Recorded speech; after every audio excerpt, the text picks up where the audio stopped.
Okay, setting up the meeting for YouTube Live. Just see on this other device.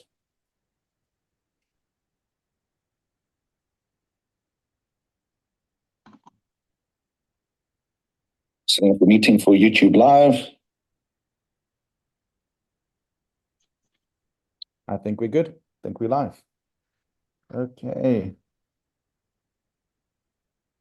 Yes, looks like we are live. Right, got 3 minutes. I'm just going to share my screen. Just got to find.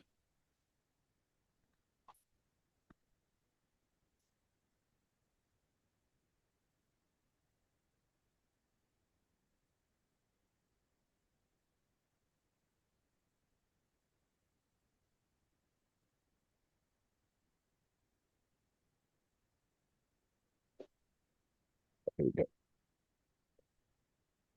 Right. Sharing the desktop.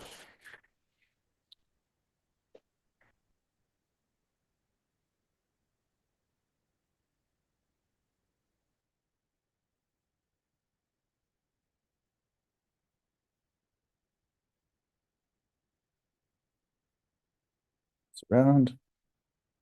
Okay, let's have a look. Hope everybody's well. Hope you all can hear me.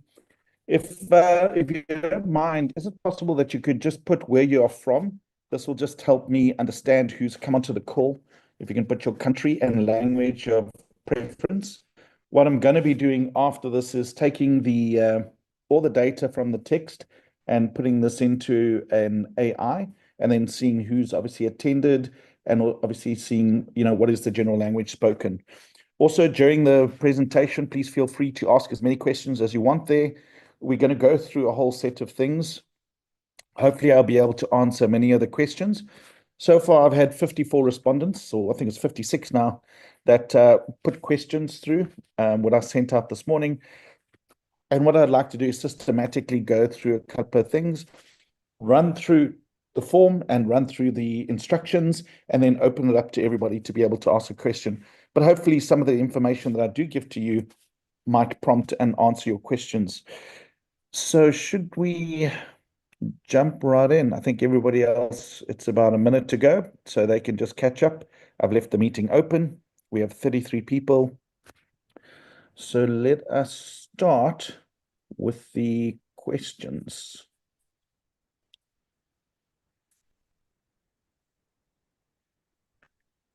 Okay, so what I did is I took the questions that came through, and if people are asking where did the questions came through, I sent out an email to everybody that's on the database and said, ask your question on the claim process. Here, you would just fill in the basic information. Now, a reminder that over here is the detailed instructions where you will be able to know what to do with regards. But we're actually going to go through the sheet now prior to opening up for all the questions that come through. So I'm going to go step by step through this. It's not too long. And then I'll try and talk around some of these key points. But if you've got a specific question to ask and it comes up later, please feel free to use this link. Everybody should have it because it was emailed through to you to ask your question. And what I'm going to do is essentially just keep updating the information and circulating it. So we'll have a FAQ that we'll just circulate and make sure that everybody is up to speed with what's happening. So the most important thing, you've got the detailed instructions here of what to do. So my first question is here, have you read through the claim instructions? Now, if you haven't read through the claim instructions, it's a good chance you're not sure of everything. So take the time. If you answer here, no, I haven't read through it, then I'm going to make a recommendation. Please click and read. Thank you for being honest. Click on those questions. Take 10, 15 minutes to read through them before you start firing questions away at us, because we've tried to be very detailed in the process. But let's say you have gone through it and you've asked, saying, yes, I have gone through the question. Now you can ask question 1, question 2. So let's say over here, you're saying, I'm not sure how to represent my claims. I have over 1,000 emails. How do I put this together? It is all very confusing. What is the best way to prove that I can put my claims forward? For example, I have that question. So you can maybe just have another question here. And then you can submit. The button there's to submit. What will happen? It will send. You can go back. Once you see here, you can see your previous responses or submit another response. If you go to your email inbox, let's see, try and switch this one. What will happen is you should get a copy of the email sent through to you. There's Google Forms, and this will keep a record of what you've asked. And so it will send it back to you. And there is the instruction sheets attached to that question, so you can go through that as well. So that gives you sort of a basic idea. So that function I've put there over the next 10 days, how we can just try and help each other work through. Now out of this, we've had 57 responses. So let's go and have a look at what those responses are looking like.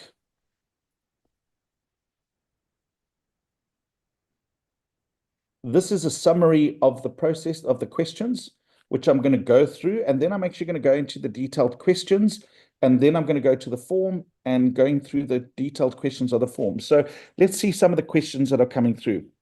What are the steps for submitting the claim? Well, the steps for submitting the claim would be the detailed instructions. Why is it necessary to provide screenshots as proof? Well, if you're laying a claim, you need to first of all prove that you have an account, and secondly, you need to substantiate your proof of what you have paid. So if you don't have screenshots, then you need to look at deposits and other means to prove why you're putting forward the claim. You cannot send to the Dubai authorities to say, I'm owed $50,000 and have no substantiation around that, or you can't prove your account. So why is it necessary to show screenshots? Many people took screenshots of when they were doing withdrawals, or we encouraged a lot of the team members prior to moving through to Diversal to take screenshots and videos of their back office. So any form that we can work with to show the proof, and I'll go into that in a little bit more detail. Can additional programs like hypermining be included in the claims? Yes. The hypermining, there was a hypermining option. So anything in the hyper series will be eligible for, and you just need to be able to prove your claim. Keep in mind, this is you effectively engaging directly with the authorities. I think that there's two forms you got. We call it the wet paper form. This is a proof of life form. It's like walking into a police station or being in front of a judge and making a statement. And then linked to that is all the data, which we synchronize underneath the claim numbers. So this is you putting your best foot forward to the authorities. What other actions are being taken against Sam Lee and Hypertech? Well, there's many actions that are taking place. Sam is currently facing certain matters in court at the moment. He's got a Interpol red notice. He was picked up in October. He's recently released and has said publicly that he's going to be working with the Dubai authorities. We are working with the Dubai authorities. The methodology that we want to go forward is presenting our claims, and the Dubai authorities sit with Sam and say, right, this is what the people are saying. This is what you owe them. What do you want to do? Now, Sam has got a choice. He can say, no, I don't owe them that money, or yes, I do owe them that money. Then he needs to prove that he doesn't owe us that money. And to do that, he needs to open up Hyperverse, Hypertech, and all the data. If he opens up all that data, we are going to be about 6,000 to 8,000 people claiming. Well, there's over 1.5 million people or accounts that were part of the Hyperverse itself. So it's in Sam's best interest to work with the authorities, in my opinion, rather than delaying this whole process and having to pay out a larger sum of money, in my opinion. Again, this is my opinion. Is Sam Lee currently in jail or facing legal action? He was in jail. He's out of jail. He is facing legal action, and he's working with the Dubai authorities. When will the funds be recovered? I can't give a timeline on that. That will depend on Sam's willingness to work with the Dubai authorities and wanting to basically settle the matters. Keep in mind, there's a $1.8 billion claim from the SEC, and there is a 58 million claim from the Australian authorities as well. So if Sam leads Dubai and there's a red Interpol notice, he'll be picked up and taken back to Australia or to the States, and then face proceedings on that side. Again, I can't give you an idea on how long the claim process will take. We'll only know that once things start happening. Sorry, got a call coming in. Let me just put a do not disturb here.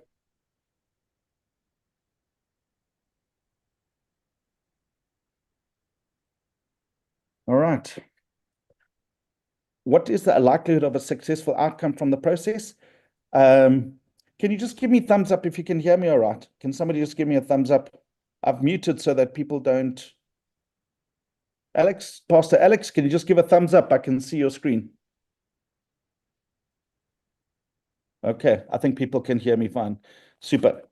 So, what is the likelihood of a successful outcome? I think we have very good chances. Doesn't mean we're going to get all the money back. I don't know.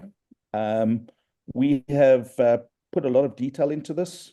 This process started in September of last year. A lot of research was done, a lot of investigation, and we've worked close with the authorities. But I truly believe that the Dubai authorities will do the right thing, and the Egyptian law will follow suit. And I do believe that Dubai doesn't need these kind of problems, especially when they're trying to become the financial capital. So the evidence is quite overwhelming. So it will really be up to Sam and how he handles it. If he chooses to fight it, well, then he could be facing a very long prison sentence or very long time in the courts as well. Are there any costs involved in the claimants in this process? The only costs that we've put forward is the $15 to process a claim, which you should all know about right now. So maybe that is somebody else that's asking the question. So let's have a look. Let's have a look at some of the questions that have come through. I don't have a printer. I don't know how to upload or download. How can I process my claim? So if you don't have a printer, there's only one document that you need to print. That you can send to any print shop, and it's 2 pages. You would sign it, and then you can use your camera to scan it, or they will scan it for you. The other documents you can print electronically as a PDF and attach them. If you don't have the computer skills, I recommend that you reach out to somebody to help you. We're not in a position to be able to train people on how to do the basics. Why do we have to take screenshots? I've addressed that in the previous question. If you can't access your account, there are some videos that have done it, but you need to think of where you've got your information. When you opened up your account, you would have got a welcome email. When you transferred funds, you would have sent it by an account. You might have sent it from an exchange. You might have sent it from a wallet. You would have purchase receipts that are sitting in your emails. You might have sent somebody a screenshot on WhatsApp. So go and have a look for that information. For the claim amounts, if we using diversal assets as screenshots, do we put the whole amount or divide by 3 or 4? So what we're putting forward is to say the capital, pending rewards, and pending withdrawals that are owed to us. So it's the total value. With diversal, the only amounts that you can claim is where you transferred those assets through to diversal because they got taken off your balance. So then diversal, you will see in the details, there is a screenshot that shows transfer from Hyper. So you'll use that screenshot to show the details. And there is documentation on that. So you'll be able to pick that up. If you have a screenshot from HyperNation showing a balance of 50K because you bought a 10K note pack, you put in your claim for the $50,000. You're not going to be accused of overclaiming. That was the promise made, and we're putting our best foot forward. And then, subject to that, we will see what comes back, and maybe we get a settlement of 60% in the dollar, maybe 20%, maybe 100%. We'll see what will happen. I've addressed the hypermining claims.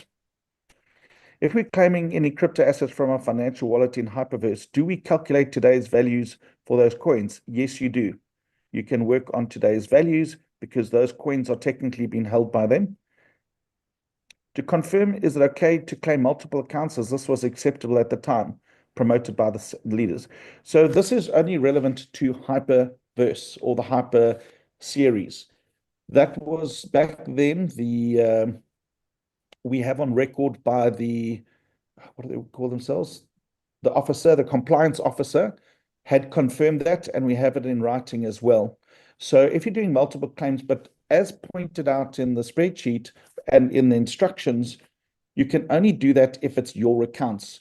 It's one legal entity per claim. So that is a legal person or that is a legal company. You cannot combine your claim if you got your account, your brother's account, your friend's account, somebody else's. That will not be allowed. It is one legal entity per claim. So you can have multiple accounts. You can add them up, submit that as part of your information and put that through. Please note all the spelling errors is as it's come through. I did not receive information that my claim has been received. How do I find out if you already received it? And if you put a claim form in, you will get a reply via Google. Are we submitting a claim for what we actually put in to the schemes? You're putting for what is owed to you. That includes pending rewards, pending withdrawals, and the assets that are sitting there. Multiple accounts, as long as they're yours, you can include them. Statement activity is account number and also a claim number. That is correct. The activity statement that I've sent to you in the accounting system, that was a way that I could distribute your claim numbers on your account numbers on your statement. So for everybody, you have a transaction record that's gone through, I click it, and then you've got your claim number. The claim process looks stressful. Before I start to look, where will there be somebody to communicate? Yes, we are going to go through this as the first part of the series, but I highly recommend that you reach out, create a little WhatsApp group, spend a little bit of time together and look at a lot of the videos that I'll be submitting, such as this one now. I could not upload the payment receipt via Google form provided. The JPEG size limit is 9.7. Could you please help me out with this? Okay, so I've limited the image input size to 10 megabytes. The reason for that is that we have so many people submitting. So there's two options. You can convert the size down as long as it's legible. And some people also are attaching one by one by one. In those forms, I've stated that you could have one PDF document with 10, 20, 100 images on it if necessary, and export as a PDF if you need to. So you will be able to upload as many as you need. I do not have transaction proof from Crypto Exchange. I must have deleted all those. So the only proof I have is from Hypercommunity, Diverse, or Screenshot. Those figures are huge as they've compounded values of the amount I put in. It's not the actual amount that I paid to Hyperverse. Hyperverse promised 1.5 of the paid amount if it could be compounded as a daily. Those screenshots will those screenshots be sufficient? So if you've got an asset register with your screenshot and you got proof of account and you got proof that that was there, we putting our best foot forward. It is up to Hypertech and Sam Lee to defend. If it's picked up that you've done fraudulent activities, your claim will be kicked out. I was with VidiLook, Beta, Summer Mails, and Stable. Must I claim under both? Yes, all the programs. There's 6 programs there from A to G. You can claim all those programs. I've not received a claim number. Please then send an email to askroryc@gmail.com and fill in the survey. My first name used in the claim is shortened. You need to put your full names, as we stated, you need to put your name as it's per the ID. You can go in and edit your claim. You'll be able to edit whatever you've put forward up until the 22nd of December. So just go back into your claim, edit it, and then save it. The deadline will not be extended. It is going to be closed on the 22nd.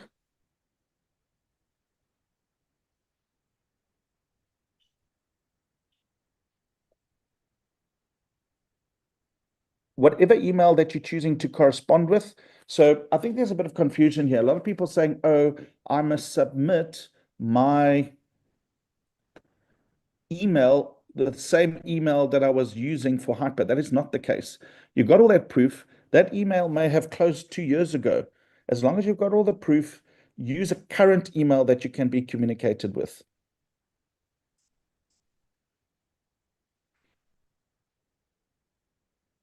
My top line did not join the claim process, and I sent my money through to my top line as I'm going to file as an individual since we did it as a group. Okay, so first of all, you need to work with your top line. One of the issues that I have is a lot of the leaders or people that were very eager to help people when they were making money, and now that there's a challenge, they've walked away and not assisting people. And I don't think that's very cool. Um, if it was me, if people are refusing to help you and they've got information that can help you, I would send a message and say, look, this is my only chance really that I can possibly get my money back. If you refuse to help me and people get paid out, then you are responsible, and I'm going to take the matter up with you further because you have now stopped me from being able to process my claim. So those people should be helping you if they've got information. A lot of people are just ignoring or blocking people, and I find that quite despicable. Can I use Diversal as a proof of claim? Yes, you can. I only have screenshots of hyper pages of 3 accounts.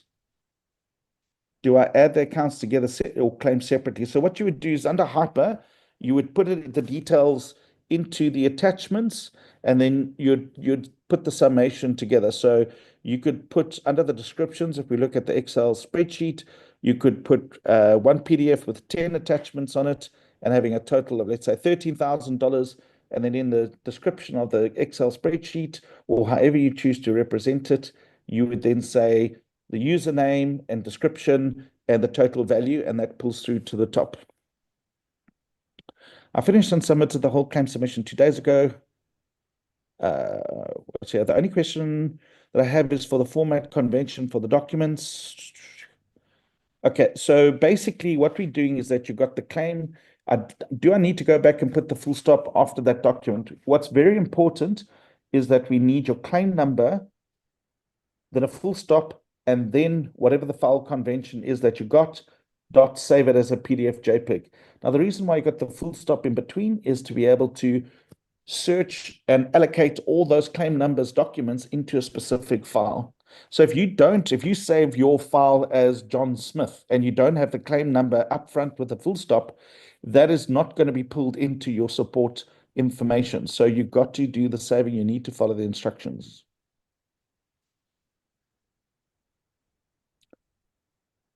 What would be the full amount transferred from Hyperverse? So Diversal is not the total Diversal amount. It is what you transferred from Hyperverse. So if you go and look in the details, there's 2 coins that went transferred that show the transfer value. Do we claim for our funds deposited or funds due? You claim for your funds due, what is owed to you. My initial deposit was $6,000. You claim for the larger amount that you can prove. Is he in jail? He was in jail. I think all of you know Sandy's scanned us. Why do we need to pay for that? Okay, where's the money? Okay, to answer that question, that is a question that Sam is going to have to answer. And if he doesn't have a feasible answer, then it's up to the authorities to do what needs to be done. There's certain things I do know, but I'm not at liberty to speak about it. What happens to our funds not reimbursed? Well, we don't know that answer right now. We're going to make sure that the authorities make a decision that is in our best interest. When last time to get our money? I'm assuming this is what is the last date to be able to submit the claim is the 22nd of December. And if you don't have a claim number, your deadline is the 20th of December. That deadline has been extended and extended and extended to help people, putting more pressure on ourselves and the team. But after this, there is no more. Concerning the payment of my shares, I couldn't pay from where I live. Can I send you via MoneyGram? I'm not sure what that's referring to, but if it's the $17, see, the interesting thing is that all these programs use USDT, but a lot of people don't have USDT. So it's a bit of a concern. How did you get involved in these programs? So you should be able to try and at least have a wallet, etc. I think I need to do some work. There's been a lot of questions around people not knowing the difference between a non-custodial and a custodial wallet. So I'll address that in a separate series. If you basically show proof of transfers,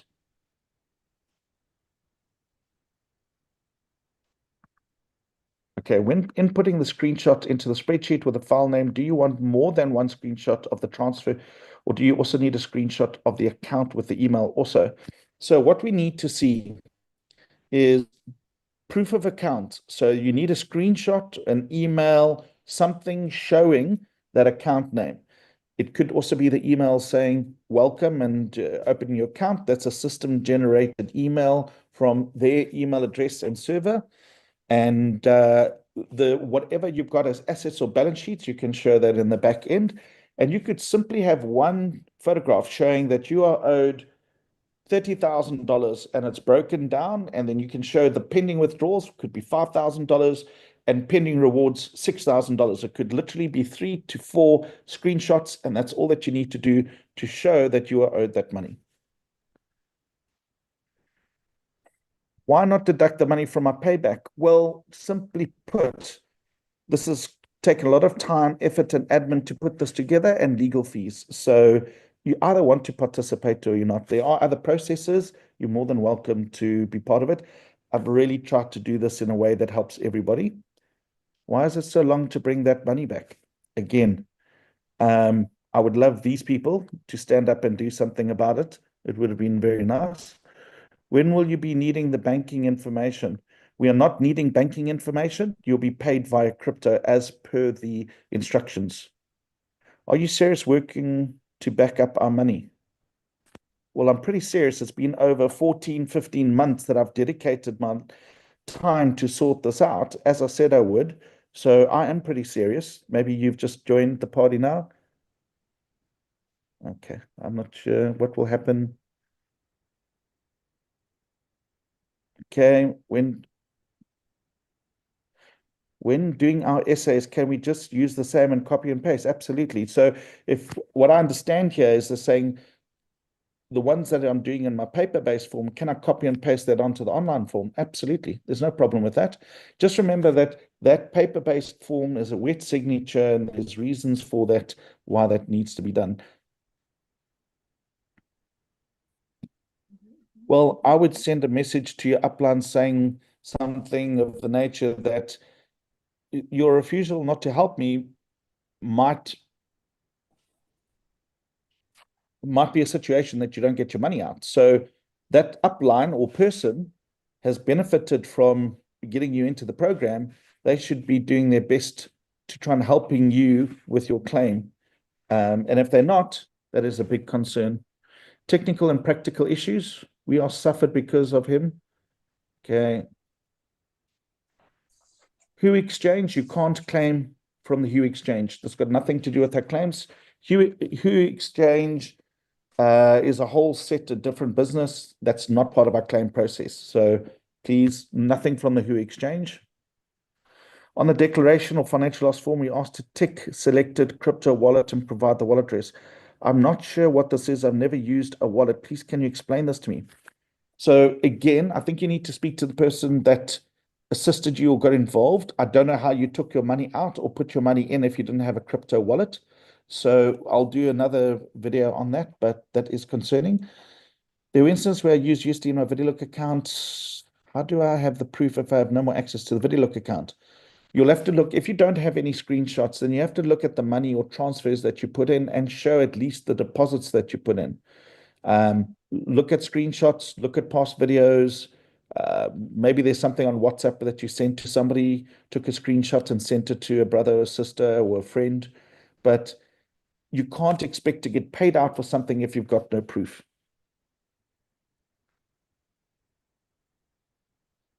That with, I'm assuming the same account, any exchange that shows that you transferred money into your account and that was linked to the deposit, you can use.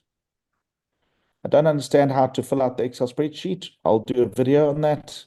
If I deleted proof of payment, where should I get it and how?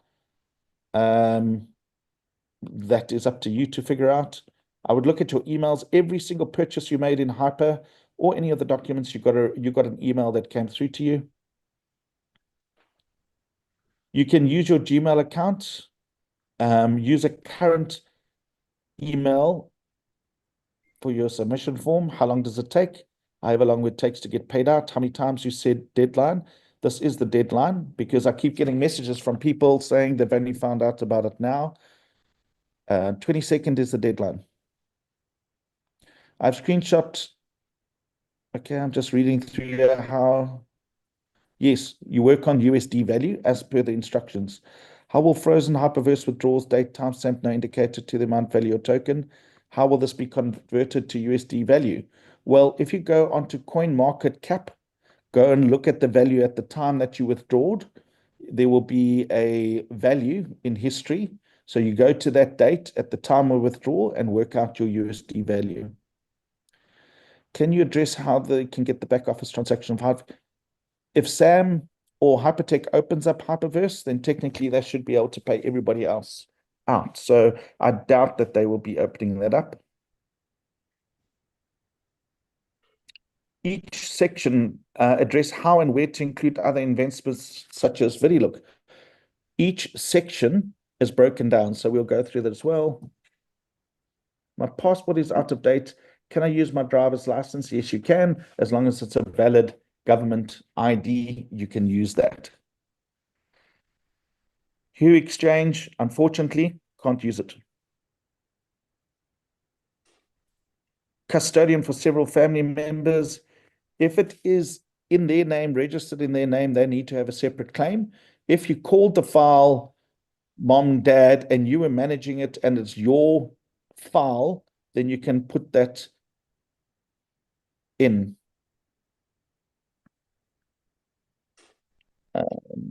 Let me just stop this for a second. I want to see if let me just record this. And let's do an AI summary. I hope this is making sense as I'm going through this. It seems a little bit repetitive just watching the screen, I'm sure. But we'll get through to the other documents shortly.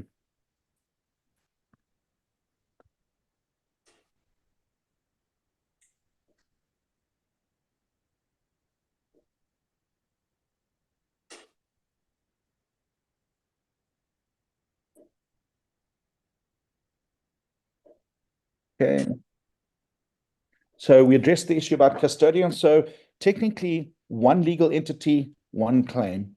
So you would need to look at how you put those wallets together. Some people just call them different things, like wallet one, wallet two, wallet three, mom, dad, daughter. They were managing the whole thing. They were actually all their accounts. That would be fine for one claim. But if you've registered them in different formats, different emails, different this, then you would need to look at putting different claims in. Do we have to use a spreadsheet, or is that it's totally optional to use the spreadsheet? It was just to help you. Can we refer our attached proof exhibits in our essay, for example? Please refer to it. All of that is part of the when you are uploading the online form. That is why you've got to attach it. So the form sheet, the wet sheet or the paper-based sheet, is really a statement effectively to the Dubai officials that can effectively be filed. And there's a summary of what you're claiming, and all the backup information links to the online form. My German is not good. Let's have a look here. I think this is saying that they're on holiday until the 29th of December. Something about no documents, can't access documents. What should I do? I don't know. You're going to have to sort that matter out because the deadline's the 22nd. When is the final date? 22nd. You're not required to submit any bank statements. And if you've got something in a bank statement, I'm not sure why it's relevant to these programs, because you would have had to deposit crypto. So that would be more, you're looking at your crypto statements. I never received any statements from Hyper Group and cannot access the platform. Yes, you did receive statements with every purchase you made. So please look in your emails. We have ceased all communication. I would send messages or get other people with you to tell that person to start assisting you. Do I need a police declaration for my personal statement? No, you can just write it. You are declaring directly to the Dubai authorities. Regarding the personal statement, can this be typed out and uploaded separately or handwritten preferred?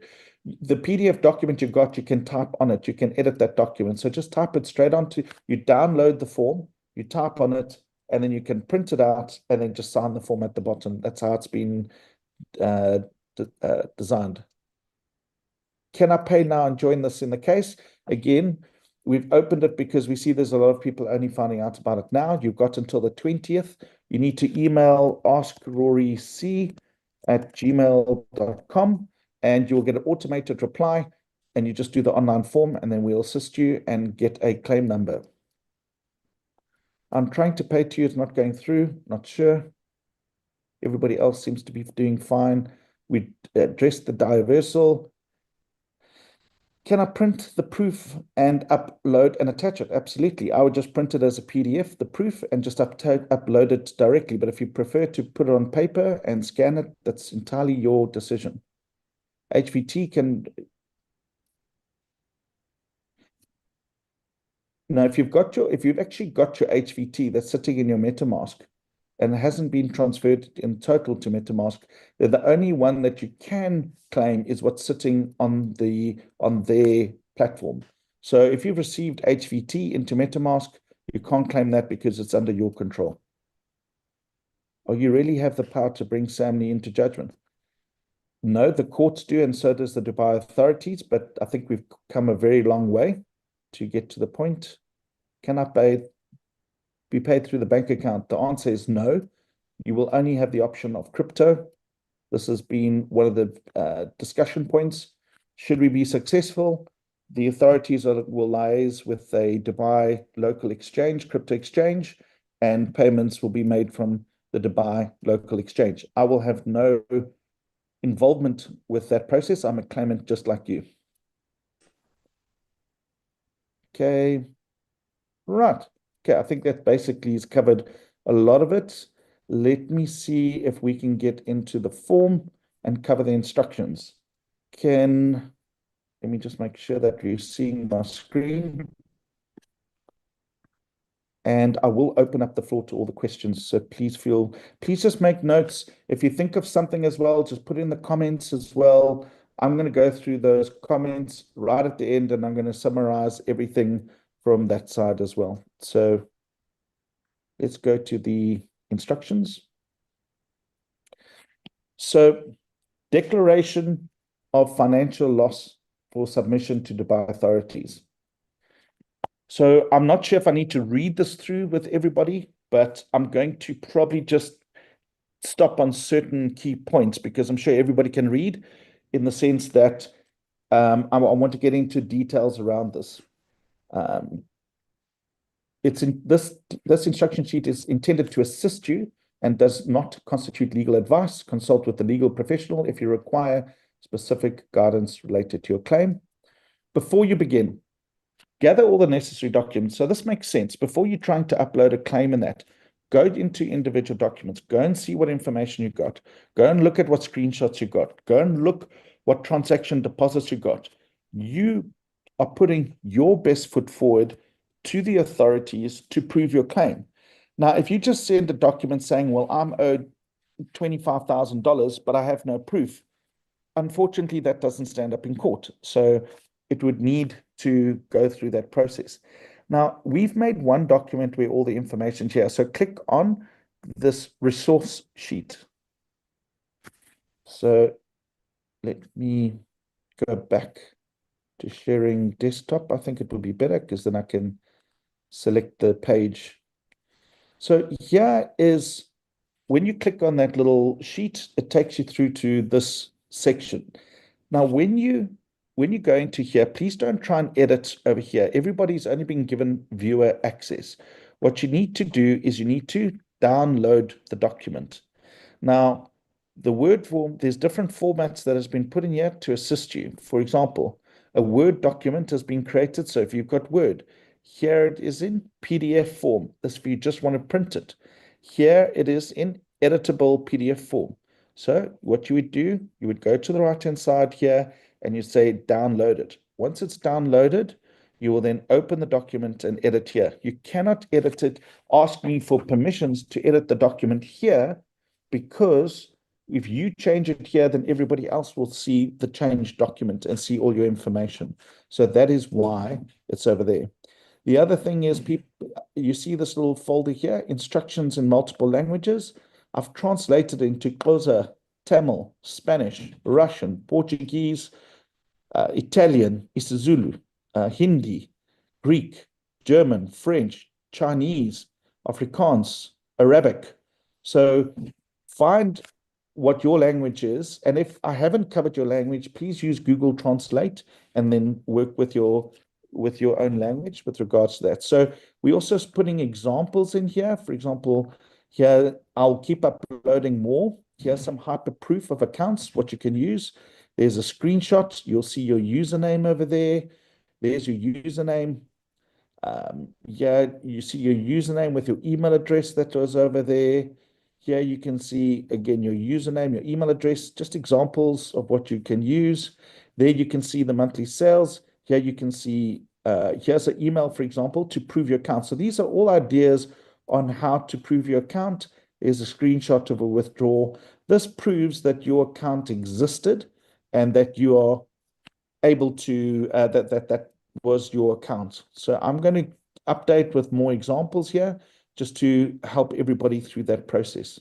Okay, let us have a look back at that instruction sheet.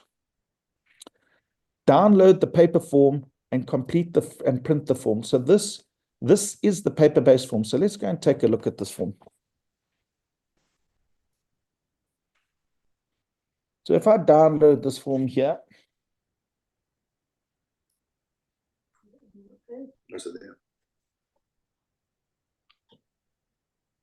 you would be able to print out this form and fill in the details. So let's go through this at the moment. Acknowledgement statement. So you're going to go through these sections and read here. Basically, I acknowledge and understand that this document must be signed, wet, physical in blue or black ink, scanned and uploaded as part of the online claim process. My signature on the document confirms the information provided and my understanding of the terms and conditions of this claim submission. I further understand that my submission must include completing both this form and the online form. Failure to submit both forms may result in an incomplete submission. By signing this document, I affirm that the details provided, including my name, surname, claim number, are accurate and match the details to the online form. So again, this is the paper-based one that you're scanning up, and then the more details sits the other. So you can, this is a PDF document that you can just print. If I was clicked on the editable one, I would click here, it would show a tick. I would be able to type on that. Let's see if I can do that for you.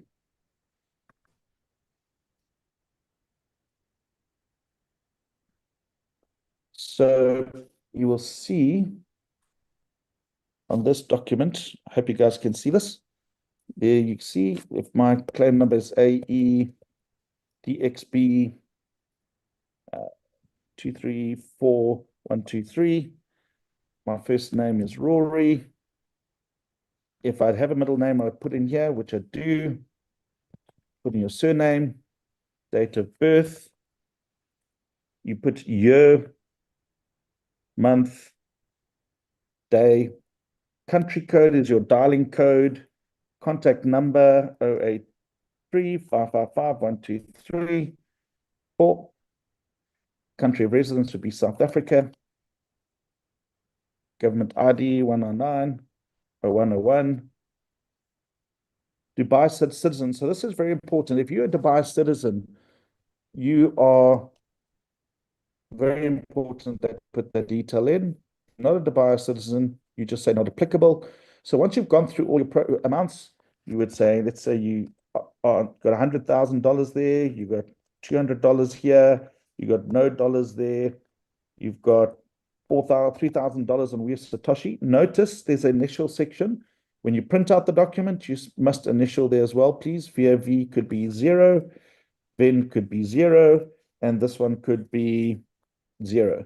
Then you would add this up and say, right, I've got a claim of 103,200. And then write out in words 103,200 dollars only. Now, the reason why this has been done is to ensure that there's no finger trouble, and this is obviously being audited. Again, statement number 2, I confirm the information provided in this paper-based form, including the amounts specified for each relevant section A to G, has been accurately calculated and matches the total amounts on line form. Again, I fully understand that I take responsibility for ensuring that all my details are right. Now, why this has been here? By providing my cryptocurrency account details, I authorize the authorities or relevant parties, legal entities, to transfer funds to these accounts should reimbursement be issued. I take full responsibility for all the information. So basically, if you give the wrong details and there's a problem, it's your error, no one else's error. Now, they tried to do this in one process, so we don't do multiple claims. So you say, yes, I fully understand. If you don't tick it, it won't go through. Then you choose the appropriate program that you've got. So let's say you've got a Tron address, then you can only choose one. And then effectively you would put an address in. Let's just show you how that would look. Crypto address.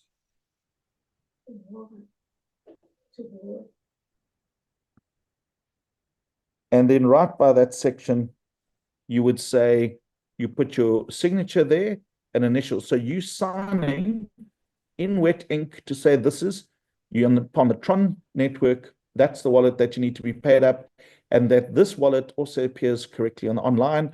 You put your personal statement down, and then effectively you can type it out here. And then at the end of the day, you would print out this form and you would say, I acknowledge. You put the date in again, which would be 2024. Maybe you're doing it on the 15th of December, where you're signing. So what is the town that you're signing in? So let's say it would be Cape Town. So, and that's in South Africa. Rory Konica. And then you print the form out. How would you do that? You just choose the print function or save as a print, and then you'd print it out. And that's it. You can type it up that way, or you can handwrite it in as well. So hopefully that makes sense. That is the online form. So let's go back to instructions over here, and we'll go and have a look at the online form as well. Okay, understanding file naming conventions. As explained, any file you're uploading, any file, be it your form claim, be it a JPEG, be it a spreadsheet, be it a transaction sheet, it doesn't matter. Anything that you're putting on that online form that you're attaching as a document must start with your claim number.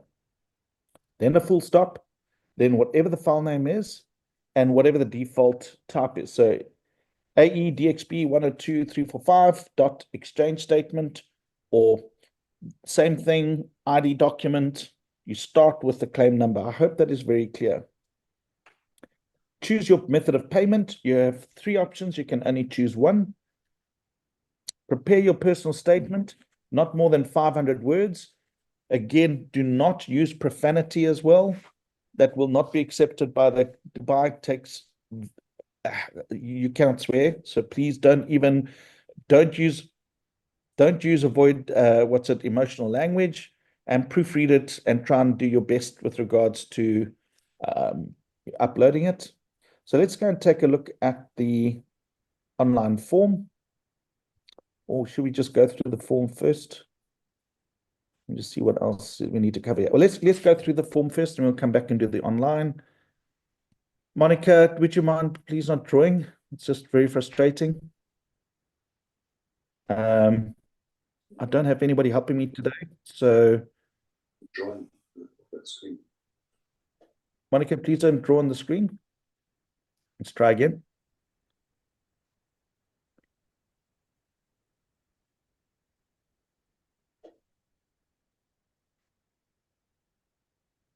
Okay, let's go back to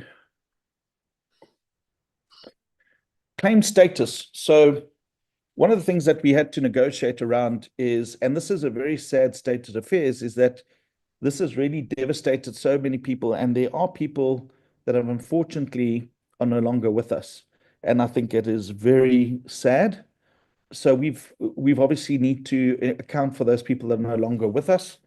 So if you're alive and you're doing this for yourself, then you would select yourself as an individual.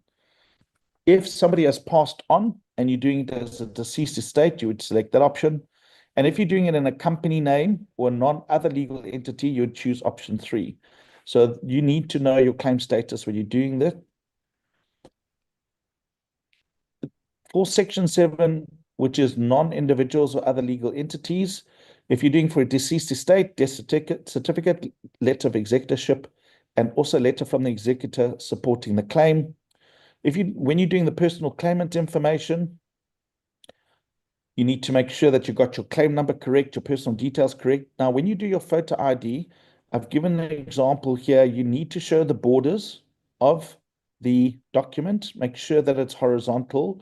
Do not use your thumb to put over it, and can't be blurred. It needs to be legible. Proof of life. This was a big discussion point because data can be taken off the internet. We needed to get a proof of life, and this photo should match this photo that sits here.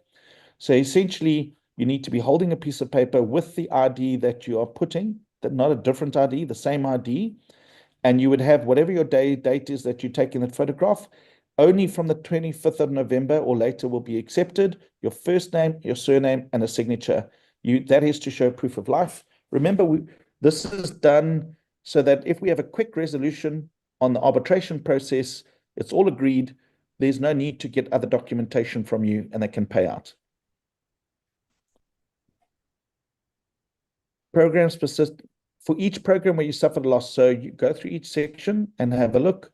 These are the types of files that you would need to have. When you type in your claim amount, you must include cents. So if it's $1,234.56, you would put that.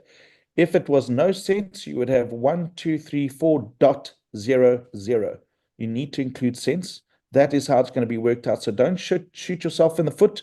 If you put $1,234 and you don't have the full stop with cents, you could potentially only get your claim paid out for $12.34, and there won't be a negotiation around it.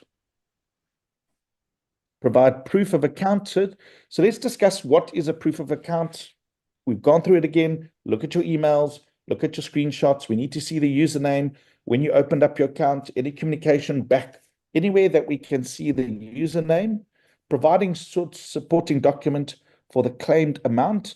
That would be emails of your purchases, that would be screenshots, anything that could be deposits that you've put through showing transactional values going into that deposit address.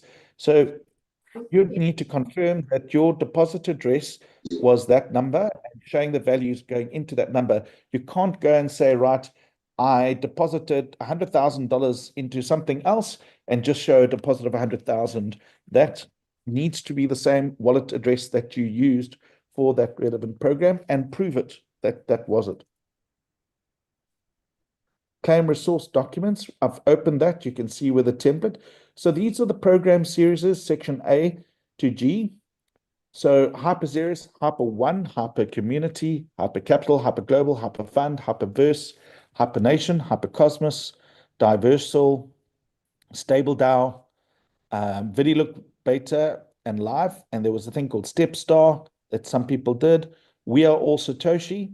Now, again, this is for when Sam was involved before Chavez took over. So if you've got money that's stuck in We Are Satoshi, you must include that in the claim, and that needs to be accounted for. VAV, Vend, HyperBC Exchange, and HyperPay wallets. What is that? There's an exchange called HyperBC and HyperPay. There are people that have approached us saying they cannot get their funds out of the exchange, and that exchange is now trying to register in Dubai, and we have included that as part of the claim. It's part of the Hypertech stable. So if you are stuck with funds in HyperBC or Hyper Exchange, you need to just show that whatever your situation is there, and the authorities will look into that matter. You'd work on the total claim amount. So if you did section A, section C, and section F, you would add those sections together and put that together. Wallet address, for power provision. Again, you understand your responsibility for providing incorrect details. So in summary, you need to know the difference between custodial and non-custodial wallets. Custodial, where you are controlling the process and have the keys. Non-custodial is something like a Binance exchange, where if that exchange goes under, you can't get your money back. So custodial is where you control it. Non-custodial is where somebody else controls it. You choose your preference, and you may only choose one. Personal statement, it's just a guideline. Just try and be factual, review your submission, see yourself as uploading it through to the court, or saying being in front of a police station and reporting your robbery, essentially, and how it's impacted on you as well. So this is your opportunity to have your say. This link over here is very important. I'm going to open it here. Hopefully it opens in this. So I need permission to be able to update you with what's happening. So some people opted out or haven't opted in. So if you want to know what's going on with the Dubai case, you need to click on that link, fill in your information. Again, this is only for people that are part of the claim. So I want to see your claim number there. Then I can know that I can communicate directly with you and keep you updated. Remember, once this all starts, only private communication is going to go to the people. So if you're not part of that and you haven't been part of this newsletter, you're not going to get the information. It's not going to go out to generic like it's been going before. Okay, if you're having filed upload issues like we saw earlier, read the instructions, particularly on the online form. Questions, I've created that question sheet. And probably the most important thing is please try and help each other. Please, I'm one person, and we have so many smart people that are really able to help each other. And we've got a short time frame, so let's just pull it through together and see how we can help each other get to the point. So let's have a look at the online form. It looks very scary, but it's really not that bad. Declaration of financial loss. You put your email address in, you read through that, you got a tick, it's required, you go to the next section. So this is the form. This is what it looks like. I've shown you where to download the form. Have you downloaded, completed, and signed the form? Yes, well then it makes sense. If your answer is no, it's going to take you back to say, please go and download the form, and there's the document. So you can't move on to the next section until you've done that. So you would have to be in a yes. Attach your form. So you can see, you can attach a deck. So I'm going to just add a file. Show you how simple it is. Now you can read, upload 5 supporting files, PDF or image, maximum of 10 megabytes per file. A copy of the selected file will be sent once submitted. Files cannot be deleted or removed. So here, let's say we upload this one.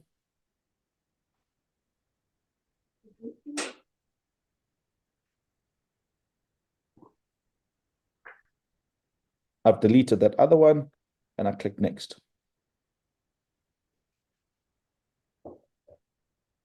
Again, highlighting instruction 4, file naming conventions. I've gone through it many times. All files must start, so anything you're uploading, there's another example. Do you understand the file saving formats? No, I still don't understand it. Click on next. Seek assistance if you do not fully understand the aspect, because if you don't do it correctly, please note you can invalidate your claim. So let's say, yes, I now understand how to do it. Now, what is your status? Am I alive? Am I deceased? Am I a business? So if I'm a business, it will take me through to all the questions related to the non-individual for the business, right? If you are deceased, it will take you through to that section. Tell you what you need to do to add over there. But let's assume it's yourself. Majority should be an individual. I'm almost done, and then I'll open the floor for questions. Please keep writing your questions in the chat as I'll run through all of those. So here you can see your claim number should be in the format of the following. So you've got to type your claim number in. your first name, middle names, surname. Now remember, these need to match what that paper-based form says. They must be the same. You can't call yourself Rory here and John on the form. It's got to be Rory. Otherwise, the details don't match, can be invalidated. You would be able to upload your file, your passport. So this is done incorrectly because it needs the filing, it needs the name first. So it would have to, everything that you upload needs your claim number first. Proof of life. This was just me working through some information. Programs relating to claim. So this tells you that you've got to do it in dollars. We need to see your proof of account and supporting documentation, the types of documents you can upload, images. This is a bit of a reminder of what that program is. Here's a full description of what this program was about. Do you have a claim section for Section A hyperseries? If the answer is no, it will take you to the next question. If the answer is yes, it will take you through to the hyperseries, and then you would type in the amount of your claim, add all the proof, and add all the supporting documentation. I want to highlight one file may have 10 images combined on a PDF. This enables you to have a maximum of 100 images. So you can have 10 times 10 uploaded as proof if you need to. So I hope that makes sense. As long as the file doesn't exceed 10 megabytes, you're able to upload the information. Stable DAO, you can go through it and see the details. Let's say I do have it. It will give you a detail of what the program was about, etc., etc. This is VidiLook, tells you what was about, so forth.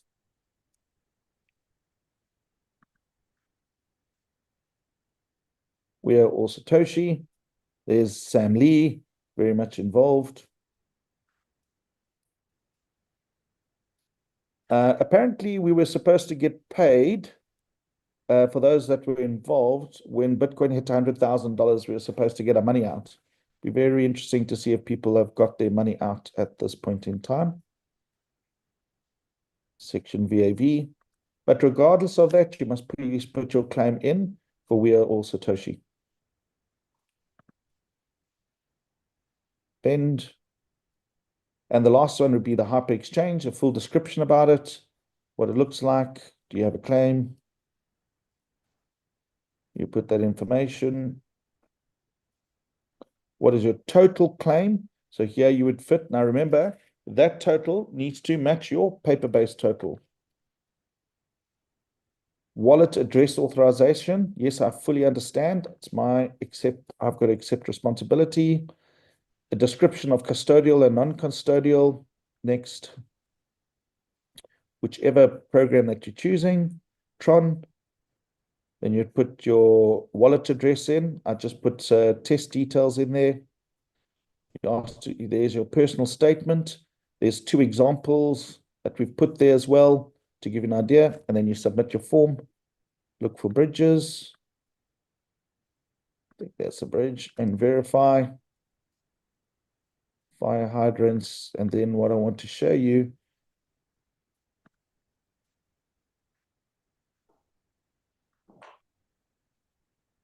Submit.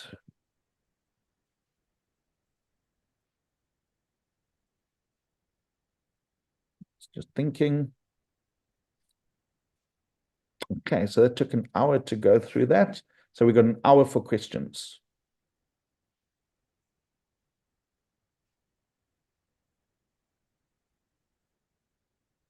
All right. So your claim submission is complete. We look forward to the truth, justice, and a chance for our funds back. It will now be in the hands of the authorities and the courts. If you have subscribed to the newsletter, then you will receive updates. So you need to subscribe. If you want to send a backup of all your documentation, I've opened up a thing called WeTransfer. You can dump all your files over there and basically just send everything there. Now you can edit your response. You can submit another response, but you can't use the same claim number. So only one claim per person, obviously. So if I go to my emails and I go here, hopefully it should have sent me a copy. Google Forms. So can you see there is all the information that I put in. I've got a copy of everything that I put in, that I typed in. You now have a copy of the document over here. You can view the entire message. Now, let's say you've made a mistake. You go here, edit my response, and you go in and you change what you need to do. So you've got until the 22nd to edit, change, do what you need to do. So you can see that as a working document as well. So that said, let's open it to the floor. So if you have a question, please raise your hands and I will unmute you. So RMB, you're the first person. Fire away, please.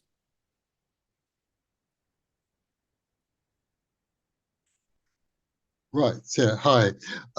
Quick question. In terms of the naming convention, if I started with the reference number, the claim number, then dot, then I think the example was evidence, then did a dot, but then used like Dave24A dot JPEG or PDF. And then That's the next fine. document was Dave. All right. So the key is just started with the claim number, dot, and everything else is up to me. That's exactly it. You've hit the nail on the head because they're going to look at that first number. Anything with that claim number goes into a folder and that's it. If it doesn't have a claim number, well, then it's not going to be put anywhere. Does that make sense? It does. Okay. Quick follow-up, a separate question. In the list of organizations that are subject to the claim, as it were, you mentioned Dalversal. Yes. Did you, I mean, are we actually taking action against Dalversal? Are we saying that Dalversal is under Sam's control, or did you just mean you can use Dalversal to get some of the information about your hyper assets? That's basically getting the information of the transfer because people were encouraged to move across to Dalversal in fear of losing the value of their assets.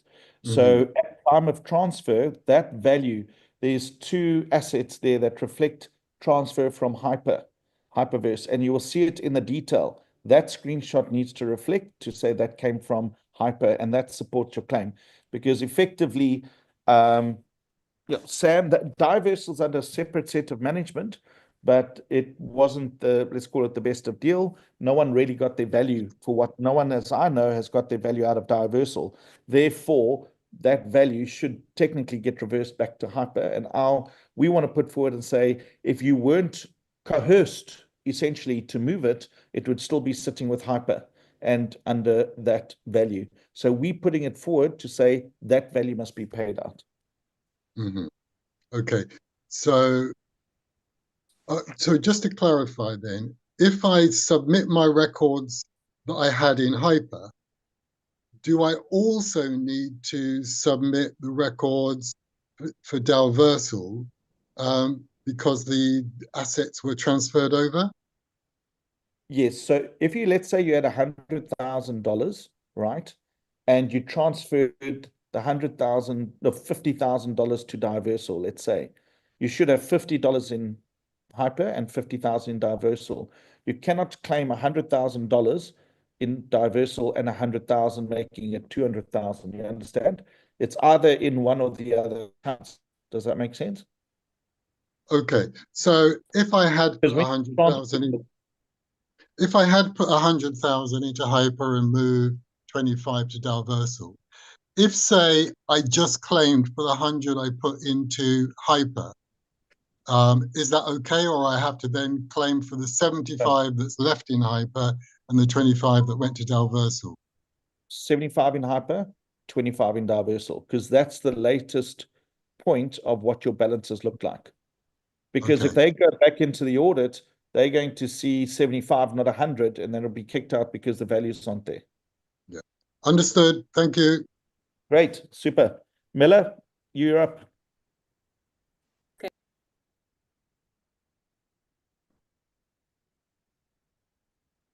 Okay, I'm sorry, I muted myself. Hi, Rory. Hi, everybody. So, Rory, I had one account, one top account, and 4 sub accounts. Though now those sub accounts were mine. However, when they were saying, oh, you can't have all those accounts underneath email addresses that you control, so I changed them into family members' names, right? Who weren't in there because, there was a scare, like you couldn't have all these, but I do have all the records for those. So the email addresses may have changed along the way, but I do have the original email addresses. So I submit those, correct? Correct. Okay. And then I have screen record for those. Do you take screen recordings? It's better to have static because the authorities are not going to watch movies. So rather take screenshots of that screen record at the appropriate stage that Okay. makes. So you would, for example, play the video until it showed your balance, screenshot that, and then make that into a document or a PDF. Does that make sense? Yeah, it does. Okay, so then you talked about something like there's a repository called we something? Yes. So once you've uploaded all your documentation, as a backup, I have a repository for all the files sitting there. Oh. So it takes up to 2 terabytes. Just in case that something goes wrong with Google or whatever, then I've got documents, then I don't need to go back and ask you for it because when you send it, say, this is my claim number, this is my name, and attach all your documents. Then I know all that goes into one file. That's everything. Does that make sense?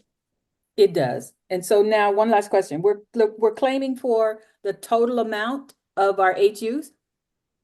Correct. So for example, what was the dollar value at the time when you were not able to withdraw that money? So we were restricted to be able to pull it out. So if you claiming what is in your wallet value. So some people are sitting with very large claims. And we're putting that, say that if we weren't restricted to be able to withdraw it, then we would have been able to encash it at the time. So it is up to Sam to defend that case. So just be reasonable, obviously, but we are not just. It's all showing there, right? I have the balances in all 5 accounts. I mean, it's over. Yeah. So, okay. Yeah. So put it in. All right. All right. Thank you. They might come back and say, look, in discussion, we are happy. Well, it's been agreed that there's going to be a 50% or 20% or a 60% paid out on claims, and they just make that decision for us. This is with the department. Right now, we've got nothing, but if we get a settlement and it's reasonable, then we want to have our best foot forward for that settlement. Okay, thank you. Okay, thank you, Miller. Block or Black, I'm not sure if I've pronounced it correctly. Block, son. Okay. Sorry. Yeah, no. Sorry, I worry. It was a quick question, really. I just wanted you to explain the 2 forms again for me, please. Okay. So you've got a paper-based form. I've got downloaded that. Yep. I printed that out. Yeah. Once you've printed that out, you fill that in, and then you would scan it either with your phone or so you need to sign that. And then you would go to the online form, and that's the first form that you attach. And then you obviously got all your supporting documents. So they need to see that signature that you're a real person. And remember, the wet signature, correct? And remember that you also, when you're doing your proof of life, you're putting the date, you're putting your name, and you're signing that as well. So you got your signature there, you got your signature on your photo, and it's you in front of the photo. Does that make sense? So verifying proof of life. Got you. Okay. Thank you there. That was it. That was the only confusing thing that I was trying to make some rationale out. Was a 2 It's a lot to take in. It's a lot to take in. It is. And as far as we go on every piece of paper, everything we submit, it must have our what do you call it? The code, the AXB. Every uploaded document, every piece of information, every single, every JPEG, every image, every PDF has to start with that filing convention. On so I'm just going to put it on everything I upload. Everything. Okay. Everything. Start with that filing convention. When you look at the Excel spreadsheet and you type in the file, it will auto generate the filing name for you. Right. and then you can copy paste and save it. Say that again. Someone spoke. If I do what on the auto sheet, sorry. When you go into the resource sheets, you'll see there's an Excel spreadsheet that you can just add your values in. It will automatically tally up your claims and put a summary for you. On the Excel. On the Excel, and you can just print that off as a PDF and attach that as part of your proof as one PDF as well. Okay, it's a lot. It's a lot. Yeah, it is, but no, it's worth it. We got to do this properly so we don't go back and forth, if that makes sense. Absolutely, I agree. Just once we put everything in, people are asking me, do I have to put every single bit of purchase and claim? The answer is no. As long as you're seeing your assets on the back office and you can show some purchases, you can prove your account, you can prove your deposits, that the money is there or in the back office. That's what they want. Yeah, I've got all of that. That's not the issue. It's just the intricacies of what you're asking me to do and how to deliver it to you. That's why I want to get. I mean, is there going to be a situation where someone will get back to you and say, no, you haven't done this correctly? Or is it just, if we submit it, we're stuffed? Is that it? No, you've got a chance to edit it until the 22nd. Okay. I know that it is going to get audited. It's a lot of money. There's a projected claim value because last year we went out and when we started this whole process with the Dubai authorities, we had a figure in mind that we put forward, and we have obviously got a lot of information now of what was taken in from Hypertech Group as a whole and the other programs. So it's a significant number. So ja. Reageren, ik zie het al. Ik weet hoe het moet. I don't know what's going on here. Nee, niet doorklikken. Yeah, Op dat drop-down, handgebaar. Wilma. There we go. I've just found it. Sorry about that, Black. Yes. Fine. All right. Well, thank you. Appreciate it. I'm going to do more and more more emails. But if I can recommend to everybody, please don't pass up on this opportunity. No. That's not happening. And after this date has passed, after it's done, the saddest thing is going to be, for me, there's so many people that have been negative about things and that. The Dubai authorities have a very clear mandate to do certain things, okay? Should we be successful? Should we get paid out? And we only 6,000 or 7,000 people out of how many millions?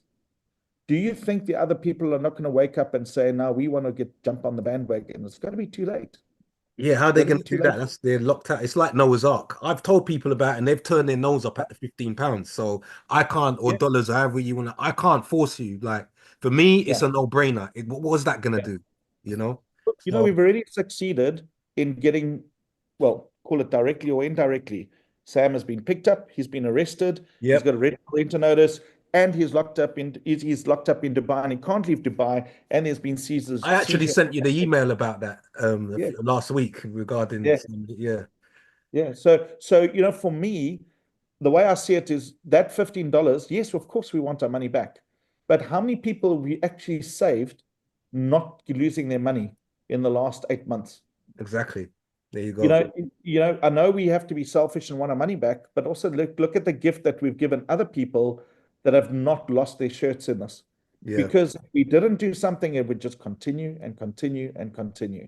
Yeah, it's not a joke. It is serious. Destroyed lives. Like, when I had to put that whole deceased section together, because I know people that have committed suicide. I was just about, you took the words out of my mouth. I was in a group and 2 people had committed suicide because of it. They'd lost everything. And the thing is, these lot were on the news during COVID, not the news, on the radio during COVID, telling people to sell their house, get a remortgage, do this, do that, everything pertaining to them getting your wealth and putting it on this platform. And then look, they knew what they were doing. Is Clayton Ford, the other guy that's died from cancer, I can't remember his name, Keith Williams. Yeah, there's a few others that they've got. I believe God doesn't sleep, and I believe in karma, and they will get their day, whether it's in court or out of court. God doesn't sleep. God doesn't sleep. Look, I don't want any ill justice to anybody. I don't.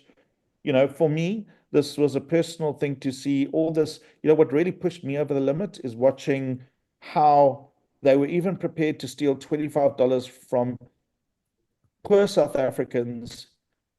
Actually cannot afford $25. It's like a big portion of their wage. That sounds funny. I mean, the minimum wage. No. I understand that. It's disgusting, and there's absolutely no remorse in what they've done. And for me, there needs to be accountability. And that is, and again, I wouldn't have been able to do this if you guys weren't part of the process. If it's just me, where would I get?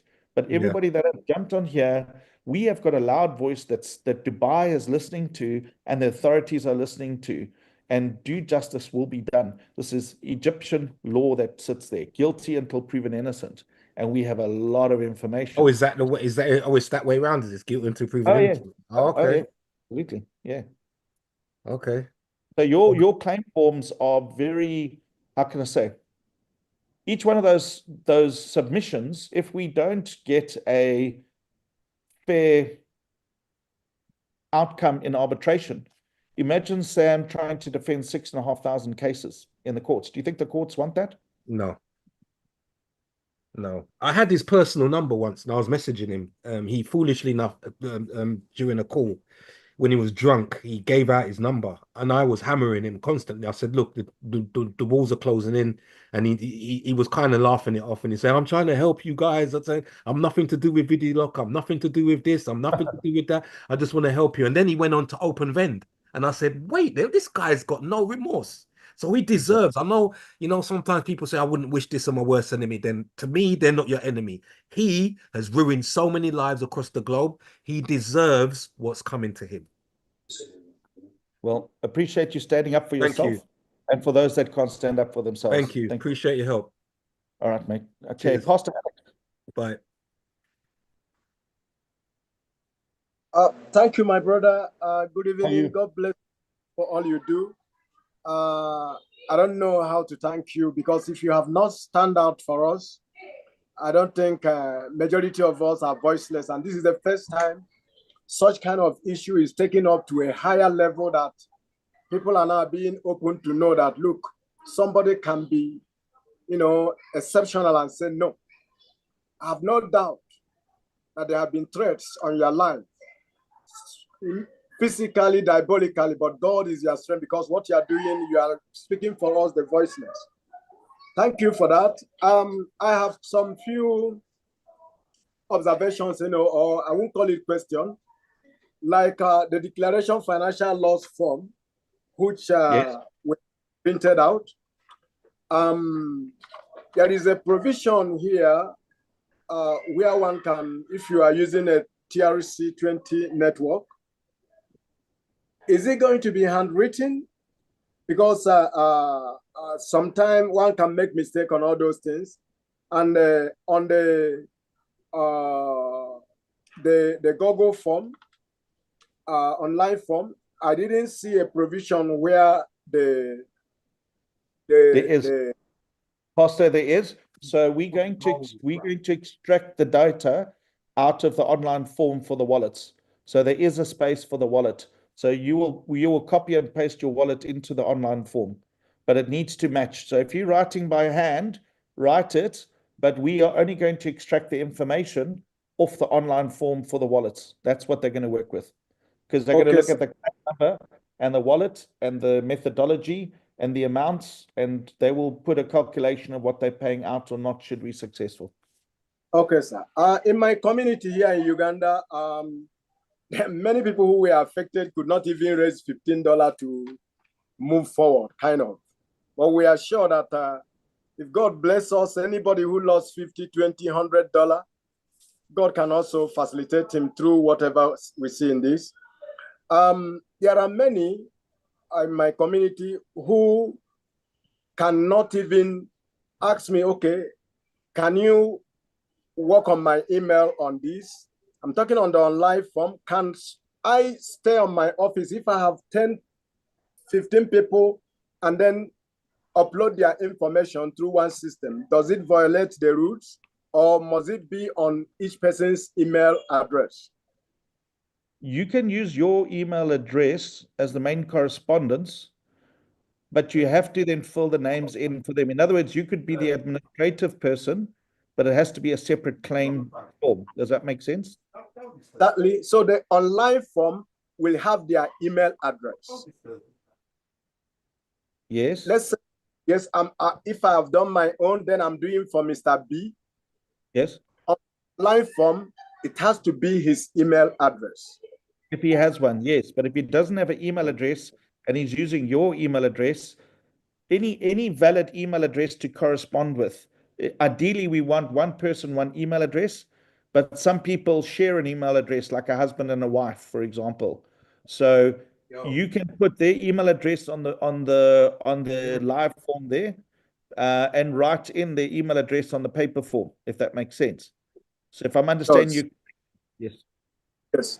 And then again, I think for the benefit of those, I send you a message which you answered me properly, that there are some people who had involved in various projects, but with different accounts. So if I'm involved in different project, but with two different accounts, two different email address, I hope it does not matter. Matter. It doesn't matter. Yeah, because some of the people like 3 years ago had an email address just for Hyper or just for that program, and it no longer exists. They deleted it, or so we just need a current email address to be able to communicate with you and to let you know what is taking place. Okay, sir. I'm grateful. Thank you. My questions are answered, sir. Thank you very much, Pastor Alex. Have a good one. Thank you very much. Andre? Good afternoon. Can you hear me? Yeah, I can hear you clearly. Excellent. Rory, first of all, thank you very much for championing this and picking up the ball and running with it. You helped out a lot of people, and I appreciate the people who've joined the suit to hold this guy accountable. So thank you very much for all that you've done and your team. You've answered. I got a team of people who are emailing me too. So I scratched off. They sent me 5 questions and you've answered all of them for the most part. But here's what I'm wrestling with. And I think there might be 2 answers to this. I might be wrong. So this person, she says, I have 2 Hyper accounts. I have 1 claim number. Can I submit 1 claim for both of my accounts with that 1 claim number? And the answer is yes, Andre, because they both her accounts. So you are at one stage with Hyper, you were allowed to have multiple accounts. So some people had 10 accounts, some people had 5 accounts. As long as those accounts are all her accounts, then she may submit the claim. If she is trying to claim for different, like maybe one in a company, one of her friends, that's not allowed because that's a separate legal entity. So only for Hyper, you can have multiple accounts claims, correct? Perfect. Now, here's a question that came up on the heels of that. And I don't know if this is going to be technically problematic. So there's another individual, she had 4 accounts, and they were all family members, but she managed everything. But here's the question. So based on your answer, if this second person tries to submit that claim for all 4 accounts, will she run into the file submission cap of 10 megs per file? So if she has, for 4 accounts, you could conceivably have a lot of files. Would that be problematic, or would she just have to submit as many files as can accommodate, or as many submissions that can accommodate her files? Does that make sense what I'm asking? Yes. I think she would have to look at the information that she's got, but you can submit up to 10 images per 10. That's 100 different file pages. And she's not going to. Yeah. Okay. So what I would suggest is per individual, create 1 file in a PDF, put it in a Word document, and then sort of print it out as a PDF and upload that. So there are examples that we're putting together, and then just upload that. And then just, when you are uploading the files, just what they want to do is go through there and say, was there an account? Can they see that, the evidence supports that there's a proof of account, and the evidence supports the value that you're claiming, essentially. Gotcha. That's what makes perfect sense. All right. Thank you again. I appreciate it. Thank you so much for all you do. Thank you. I appreciate that too. RMB? Hi. 2 questions. First of all, if you've got screenshot evidence to show from Hyper to show that money went into Hyper, do you also have to get the evidence from the wallet you sent it from? No, as long as you can reflect that money went into Hyper, such as the deposit evidence For example, you might have got an email or you had the transactions showing the deposits going in. That's fine. That's great. And the second question, I might have missed a minor but very significant point. Are you saying that we're not only claiming for the money we put into Hyper, but we're also claiming for the accumulated rewards that we've not received? That is correct. Wow. Right. That's Okay. That's what we do. So please don't create expectations. That's what we're going to get. But that's what we put. That's what we're putting forward, because that is the true value that was promised to us. That is the value that we were sold on. Okay. So if I put 10,000 into Hyper and 5,000 went to Dalversal, but my 10,000 had generated 100,000 in Hyper, what I'm claiming for now is the 5,000 that went to Dalversal, but also the other 95,000 that I haven't got from Hyper. That is correct. I understand. Wow. Even if we get 20%, that's probably more than we put in. This is why it's going to be an interesting negotiation around the table. I think the 6,000, 7,000, whoever is deciding to submit, see, the way we see it, or you know, where Hyper and Sam is at the moment, they need to make certain decisions. So there were over 1.5 million accounts in Hyper, and if they can settle only on 6,000 accounts and be done with the matter, wouldn't you take the deal? Absolutely. Actually, can I ask another question? Because obviously you've used the name Sam Lee a few times, but just now you said the word they. So technically, are you only suing Sam? Sorry, technically, are you suing more than Sam, or are you only suing Sam knowing that Sam has others as part of his group? And effectively, it's that group that's got the money collectively, and that collective group is who will pay out. I can't comment on that specifically, but what I can say is there's 100 plus people identified.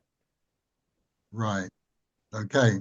Well, we can read between the lines then. Thank you very much. But there's no guarantees, RMB. There's no guarantees. I'm not guaranteeing anybody anything. But Of what course. we are doing is we're putting our best foot forward. Sam, who is the chairman of the group, needs to settle the matter with Dubai and the Dubai authorities, and they will be posing it on our behalf. And Sam needs to justify why we never got our funds. And let's see what happens.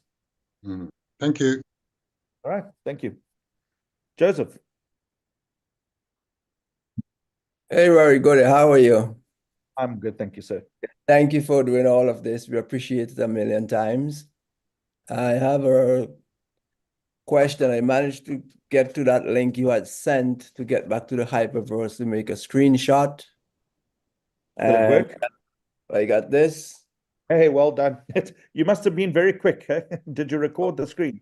This is what I need to upload.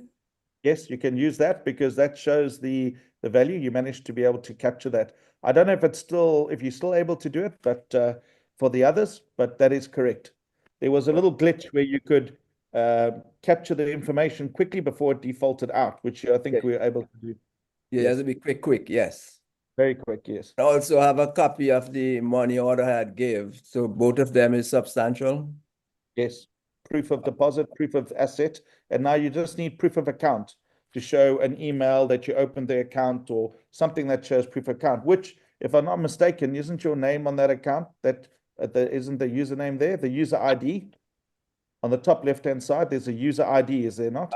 It's a username, yeah, just the first short part of my email address. Yes. Yeah. Great. All right. Thanks very much. Appreciate it a million. It's a pleasure. Thanks again. Sorry. Bitten?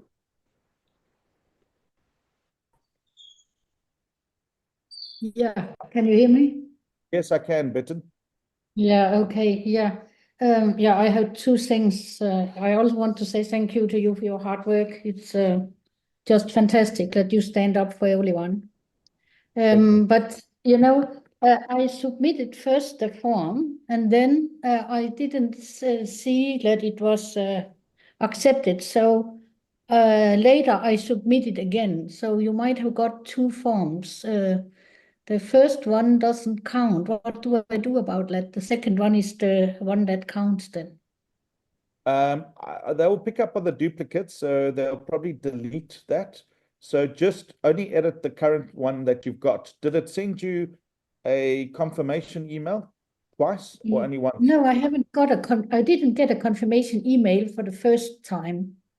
Oh, then it wouldn't have submitted. So only the second And then one. I submitted the form again. I made a new form and submitted again. And did you get a confirmation email on that one?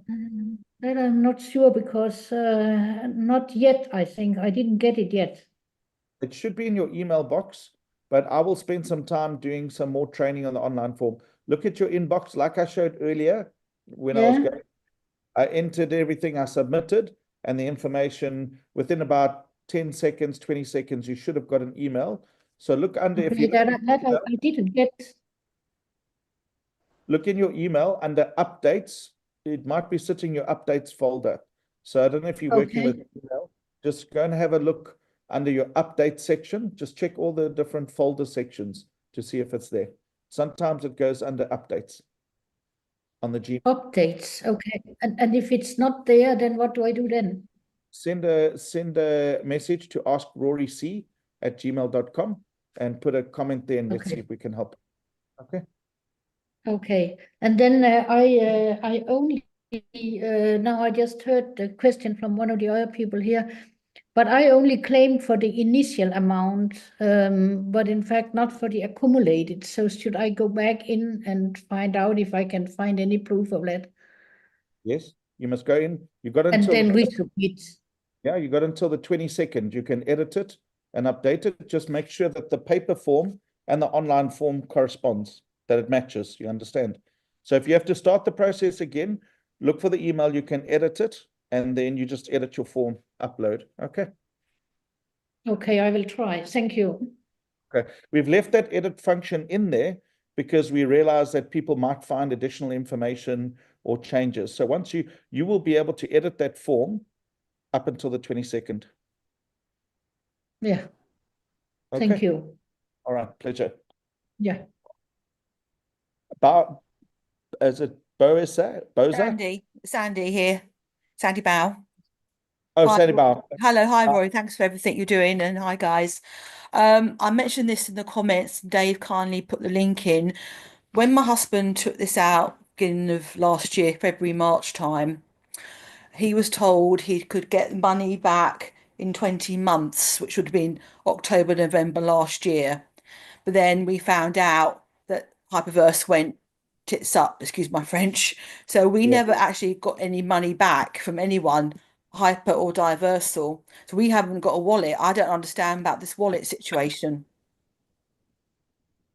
Well, have you not got screenshots of your values? Do you not have? Yes, I've got that. Yes, I've got them. Yes. How did you put your money into the programs in the first place, Sandy? Oh, Dee, who was helping us out with Diversal, she we did Zoom meetings with Dee and she took us through it all. So I don't understand any of this. I'm doing it for my husband. He's not very well, so I've got all the documentation to upload because he's away next week. So I'm getting him to sign the forms off. But it's this wallet I'm concerned about. Okay, so you would need to have a place where they can send you the cryptocurrency. Okay, Right. So if you've never dealt with cryptocurrency before, is Dee not helping you? I shall, if I can't get any help, if I don't understand what you guys are saying, I shall message Dee. I've got her on WhatsApp, so I'll send her a quick message. Yeah, I would highly recommend you speak to somebody Yeah. that understands cryptocurrencies, because technically you should have put the money in yourself in cryptocurrency, and that's why we're only taking cryptocurrency out. You understand? Yeah. But I know what happened in let's call it the real world is somebody said, give me the money, I will put it in for you, or they purchased or did different things. That could even be considered money laundering in some countries. So I think speak to Dee and get an answer from her. You effectively need to get a wallet where the Yeah. money can be sent to. And there's two types of Yeah. wallet, a custodial and a custodial. Non-custodial, you could open up on an exchange. So think of it this way. You open up a Binance wallet and you get paid out $200,000, let's say. I don't know what your value is. They look at it and say, where did this money coming from? You can't control the funds. You will not be able to, if they decide to block those funds, or you will not be able to withdraw it. Where if you have your own wallet, which is a custodial wallet, Yeah. which is on a Trezor or a Trust wallet or a Tron wallet, you control where the money goes. You in Right. control to send and receive it. So it's a big difference. Yeah, I'm sure it's there somewhere, but I messaged Dee over the weekend and get it all together. Okay, then. Cheers for that. All right. Thanks, Andy. Thanks so much. Cheers. Chris, Jenny? I now understand that we're claiming for the accumulated rewards that we have. And back in October, we downloaded from the Hyper community the total assets and pending rewards sheet. Yes. Is it the total assets? And it says total assets in HPT. What's an Yes. HPT?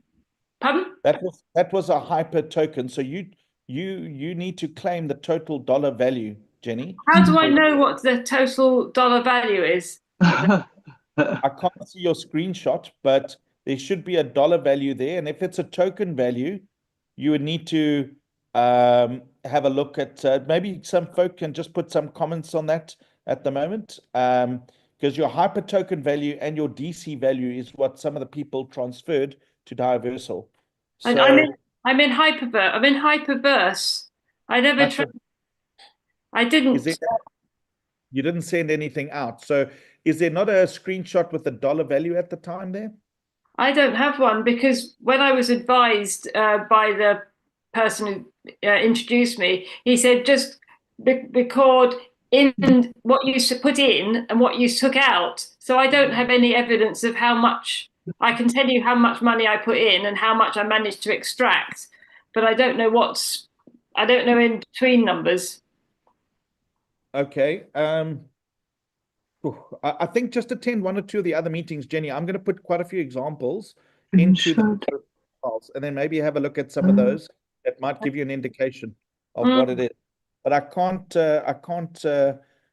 do it from here, if you know what I mean. I can't see your screen, and so I think try and reach out to the person that helped you, but are they not available right now? Looks like they're supporting you.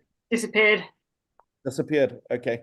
Right. So on the worst case scenario, you would be able to claim your difference of what you put into what you took out. So I don't know what the value difference is there. Yeah. And you to substantiate that because you've I got can that. substantiate that very, very well. It's just I don't know what was accumulated, and clearly quite a lot was accumulated as well. If you can't prove the accumulation, okay, what you can prove. Where am I? Okay. All right. I'll look back and see what else I can find. Okay. Okay. Thank you very much. Thanks for your help. Great pleasure. Okay. Where am All right, Jonathan. Hi. Hello. Hi, Jonathan. Yes, good. So I'm just double checking. In terms of first of all, in terms of the wallet, yes, the crypto wallet. So if we're successful, they're going to pay us out in crypto, yeah? That is Not correct. not in cash. Where am I? So- Here. Oh, what's that? Please mute yourselves, if you don't mind. Let Rory, do Jonathan. you want to co-host me? Yeah. Sorry. It's Dave Yeah. here. I'll let you sort that out first because I want to make sure that I don't. Who asked to co-host there? I didn't see you. Sorry. It's actually me, Rory, and I'm on Dave's Zoom. See the Okay. big wheel, the TRX? There we go. There we go. You co-host. Thank you. No worries, darling. All right. Jenny, Right, Jonathan. all right. Back to Jonathan. Yeah. Yeah, so just a couple of things. Firstly, so they're going to pay us that in crypto. So I've got like a Coinbase wallet. Now I know what you mean about the custodial wallets. I'm just trying to get clarity on that. I've got a Coinbase wallet account and a Binance account. Are you saying Binance account, you're not in control of it. That's a non-custodial wallet. Should so? should they- What about Coinbase? So effectively, Binance is controlling your funds. So it's like you putting your funds in the bank, for example. So let's say you put your money in Chase Morgan, for example, Yeah. and they decide to put a block on your account. You can't get your money out. Correct? Right. So Where- what wallet would you suggest? I'll do a separate session on it, Jonathan. Okay, brilliant. And I'll do a video on non-custodial, and I'll give some examples. You get a thing called a hard wallet, which is a Trezor and a Nano, but you can purchase that. That's for people that are quite into cryptocurrency. That's what they do. It looks something like this. You're gonna have a Oh, you little- mean like a digital hard drive type of thing? Yeah, I do know them wallets. I did actually buy one, but I've never opened it. All right, well, it's time to learn, Jonathan. Yeah, I'm That's gonna the learn. safest way to do it. You know, the thing is, you with this, you can travel anywhere around the world, and you're carrying your assets with you, and no one can. Yeah. So Yeah. if you're getting substantial payouts, I would highly recommend custodial. Right. And the last question then is you've got your screenshots of what you've paid in, what you didn't withdraw, because I didn't withdraw a penny. And I built it up. But you said also saying that your pending rewards, you send the example of that as well. Yeah, so if you've got an asset sheet that shows pending withdrawals, pending, you must claim what value is owed to you. That's the assets, that's your withdrawals, because they never released the withdrawals, but it was taken off your balance. So if you had $100,000 and you withdrew $10,000, your balance is only showing $90,000 because your pending withdrawals are sitting at $10,000. So you technically owed the 10 plus the 90, which is the 100. Does that make sense? It does. But I only know the value in HU. I don't know that. So I've got this amount of HU pending rewards. I know exactly how much money I put in terms of currency, crypto, or how much it costs, and I've got that example. But it's just the screenshots they need. Do I need to work out a figure in terms of the overall amount in pending rewards and what it would be in terms of pounds sterling if it was transferred into that, or what would the payers out in? The payers out in Bitcoin? So, Jonathan, what you would do is you would look at the value. Let's take it as a pending withdrawal, and it was HU. You would go to CoinMarketCap, which is a well-known exchange. Yeah. You would go to that coin and you'd find the daily value at that day of withdrawal of what that value was for that asset. And you would substantiate that as part of it. So if you withdrew 50,000 HVTs and those HVTs were valued at 0.08 cents, it'll be 50,000 times 8 cents. That's your value. And you can show. Okay, so you've just got to work that one out. I'll probably have to learn a bit, before I can have my hand. Just get to that. Why did it disappear? Get to that stage. I think there was one other thing. This is the last thing. Oh gosh, it slipped my mind, but it's going to come back to me. Oh gosh. Yeah, I think so basically it's that was it. I did transfer my over to Diversal. If it's still very diverse, I can still access in Diversal, but I've not made no withdrawals. You can't make no withdrawals or nothing. Do I need to send Diversal as well, or can I just focus on what happened in Hyperverse? No, you need to also show Diversal if you want that value, because that was taken out of your balance. So if you go to Diversal and you click on that asset and you go to transaction history, it will say from Hyperverse. It will show the time deposit, and that's what you need a screenshot, because you've never been able to access that. Sorry to interrupt, but I want to be very clear on this as well, because it could get a bit confusing. If people have a Hyper Community shot and they transfer those values to Diversal, they will reflect the same numbers on the Hyper Community as they do in the Diversal. So in that scenario, no, you cannot claim both. If that makes sense. Yeah, they'll be the same. If it's showing the same value still in Hyperverse, you can't claim both. You can't double dip. That's correct. No. So isn't it just safer then just to show the Hyperverse screenshots? In this case, if it's showing double dipping, just show Hyperverse. Correct. Yeah, so you can just show Hyperverse and leave Diversal. Correct. Okay, thanks a lot. Thanks for your time. Because some people don't have Hyperverse, but they've only got Diversal, you understand? Yeah, no. I've got both, but I've not received anything from any, so I'm happy to just focus on one. Great, super. Thanks, Okay, Jonathan. thanks, Rory. Cheers. All right, Jared?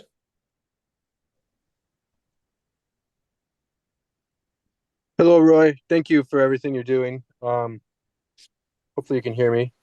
I can hear you. Thank you, Jared. Well, it's as a community, we standing up, and I think that's important. Yes, for sure. I unfortunately didn't have screenshots from back when I was rebuying every day into Hyperverse, and I was able to get on back in October and very briefly get a screenshot of what currently was in there on the Hyper Community website. And this is going back to the HPT token. I don't know where that ever came in. It was always HU, and then that screenshot showed HPT. And right now, HPT's token is basically worthless. So the amount I have in there equates to like $4, but it's like 70,000, which is what was accurate with USDT back when I was rebuying. So I'm kind of confused on how that HPT came about, and if I'm only showing HPT, is that the true value, USDT? Jared, let me do a little bit of more work on that, and I'll put something out regarding the HPT. So let me just go and investigate that a little bit more and come back to you. I'd rather do that. Give me 2 days, and I'll send something out to the group. Okay, that would be great. All right. I appreciate you. Thank you. Thanks. Abdul?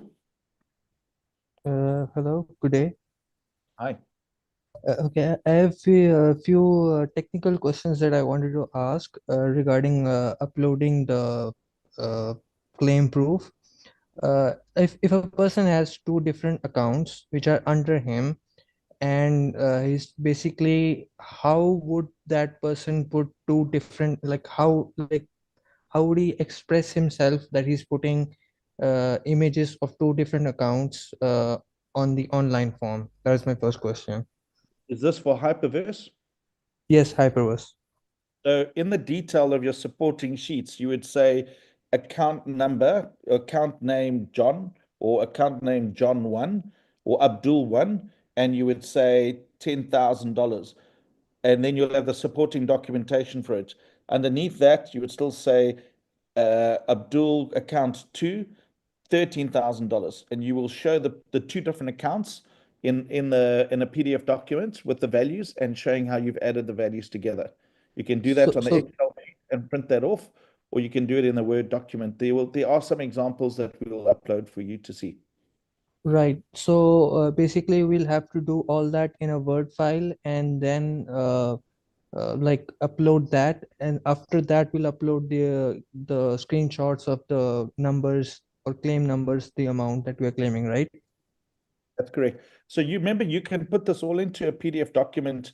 So you can have one account as a PDF document with all the supporting information. So Abdul1 as a PDF document with the screenshots, with the other, showing all the amounts and what the total value claim is. And then your second upload file could be Abdul2 with all the different information there and any other supporting documents that you. So in other words, create a PDF or a Word document with all the information with a little explanation, and then save as a PDF and upload it. That might be the easier way for you. I would encourage probably putting all of it into one document with a grand total of all accounts together. Do you want me to see if I can find a quick example, Rory, that I can show? Yeah, do you want to do that? Sure. Give me a second. I'm just going to try and maybe remove some names or something. All right, I'm going to move on. Abdul, let's wait for the example, and then I'm just going to take one more question while... Just one, yeah, you have another question? Yeah, one small thing. The initial that we have to write in paper format, do we sign that, or we write a name, or we write our document number? What do we do for the initial, for the paper form, form? Paper form you can type on the PDF document as long as you initial in pen and you sign where you have to sign in pen. You can type out the information. There is an editable document in PDF and in Word, but you have to have a wet signature. In other words, you've taken a pen and you've initialed on the document where you need to initial, and you need to sign with pen where you need to sign. The rest of the information can be typed in and printed. Does that make sense? So for initial, we have to sign, right? Yeah, I did answer this for Abdul. But What we deem to be initials, Abdul, in your case, would be the letter A, the letter W, the letter B. And we would consider that to be the initials of your full name. So you have your Okay. signature, which you sign your full name, but then your initials are like an abbreviated version of your name. But if you wanted to just sign your signature in that little spot, if it fits, that would be just as acceptable, really, Rory, wouldn't it? Absolutely. It's just acknowledging that you've read the page. Why this thing is not taking Okay. Okay. Thank you. Okay. Were you able to find that document? Are you still looking, or can I take another question? Take another question. I'm still looking for something that's appropriate to you. All right. Jesus Gonzalo? Yes. Hi, everybody. I'm gonna try to explain. I have a claim number. Can I use this claim number for all my family, or I need to make a claim number for each member of my raising family? hand, but it doesn't seem why is my hand not being kept up? I don't understand that. What is it? Helena? Okay.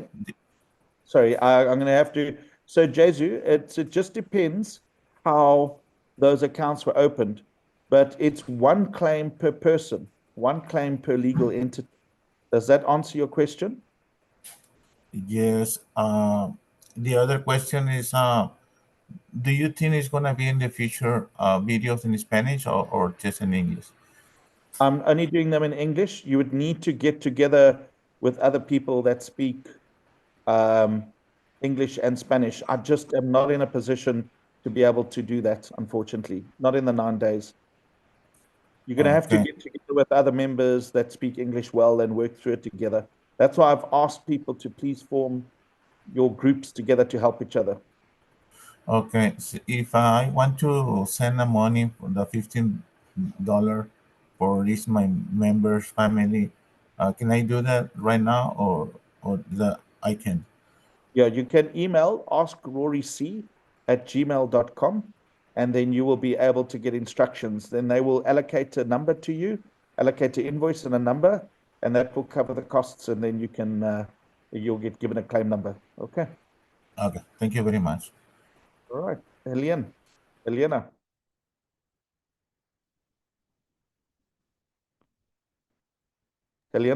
Tambo. Yeah, I know, Rory. I gave you a lot of headache because for some reason, just transferring the money to you took months, and the money was there in PayPal, but I couldn't. Recently, you did get the money. I don't know how, but it looked like I got it. But I don't have a claim number. Okay, then did you send a message to the team and get through, Helena? We've gone through. There's 116 people that we've received money, but we can't allocate it. We don't know who it needs to go to. So you might have sent money in PayPal, but did not put a reference, and we can't match it to the invoice number, or you had a different email address on the PayPal. So the only way you're going to resolve that is to email. That's probably it. Yeah. So you're going to have to email askroryc@gmail.com. You'll get an automatic reply. Complete the online. It'll take you not even a minute. Just upload your proof of payment or your question or your comment, and then at least we've got a record of it and we can get back to you. All right. Okay, second question. I didn't know when, I mean, one day I went in there and everything was gone. So I don't know what you're referring to. I'm talking about everything that we are supposed to send you that information. I used to go in practically every day, look at what what I've earned. And at a certain time, I started even writing down. I didn't do, but then the next one day, everything was gone. So what am I going to give you? If everything I was writing by my hand, or do you have, my question was actually, do you have something that have all of our name on there, a program like that, so that we can check it in? No, I don't have access to anybody's details. I'm a No, claim I'm just talking about the general thing, not mine. I'm not talking about mine. I'm saying general, that somehow they could go in there and look at any member and see what they had the day that this whole thing was closed up. And only what we understand is Hypertech provided the software, so they would have the software access, not us. We don't have that information. So that's why can we get it from them? Are there somewhere where we can get it? That's the people we're suing, Helena. That's the people that we are taking to court. So if you want to look for information, look at your emails when you made purchases or when you deposited money or when you bought something or did something. When you open an account, you would have got an email. So you need to go and look at your emails. That might be the best place for you to. Did you not ever take one screenshot or anything? No, that at the end when it started, I started feeling like there's something was not right. I just got up every morning when I got in I went into my account and I wrote down by hand. Right now, I've been trying to even look. I know I have a document in here, but I haven't really got it this morning. I used to go in every day and write it up. And even when they went to Harper Community, I started writing what was going on with my account. But one day I went in, everything was gone. All I can but say I is was that writing by hand, actually, just to know what was going on with my account. But no screenshot, I just wrote down. So you're going to have to try and motivate your claim. But if you can't prove anything, then they can't just assume. You understand? I can't answer that question for you. Remember, you putting your claim in, you communicating think of you standing in front of a judge and saying, I'm owed this money. And the judge says, well, show me how you owe that money. And you said, I can't show you anything, but I promised you I put the money in. So he says, well, show me where you transferred the money. I don't have any records to show you, Judge. No, that probably I could get it. And I could get like what I remove when I remove some money in there. I think that I could get it, even though I know what I removed, but then that's all. You know what you put inside? Yes. Okay. I could actually find that in my account and in the bank account. Yeah. Okay, Helena, start there. Go and work the information that you've got and then sit with the information in front of you. Think of yourself standing in front of a judge or standing in front of the police and telling them, I'm owed this money. And if you can't prove anything, well, then how are they supposed to award you something? Does that make sense? You can't say, you need to show some evidence and you need to put your best evidence together. Okay. Oh, man. Okay, I don't even have the right computer now. Okay, thank you. I can't cover that. Yeah, but have you got something? I've put into the chat. I have got some stuff I can show. I've also put into the chat at the end the list of emails where you can go into your email and search for purchase receipts. Okay. Well, now, also too, guys, if you've got no screenshots, if you've got nothing, and you did actually use a legitimate exchange or a particular wallet that you purchased the USDT in and sent to Hyper, then you will be able to get records from them. A bit like I think it was Ron. I think Ron transferred money from Kraken. So you can go to Kraken, if you recall the date, and you ask Kraken for a copy of all of your withdrawals during that period. They will have a record of the USDT that you sent going out of Kraken and into a USDT address. Now, there's every chance you'll recognize it because you'll recognize the amount. So if you have those exchange records, then you can prove that that's what you put in. You're signing to say, yes, that transfer of however much it was that went to Hyper. So try the other end if you sent the money from an exchange or a wallet. Try those records. So now, Rory, I don't know, can I share as a co-host my screen? Yes, you can. You've got co-host. Okay, bear with me. Let's Okay. right screen. Thank you. Yes, Thanks. you're welcome. I'll try. You'll try. Yeah, but have a look at your emails as well. You'd be surprised what's there. All right, let me see, Rory.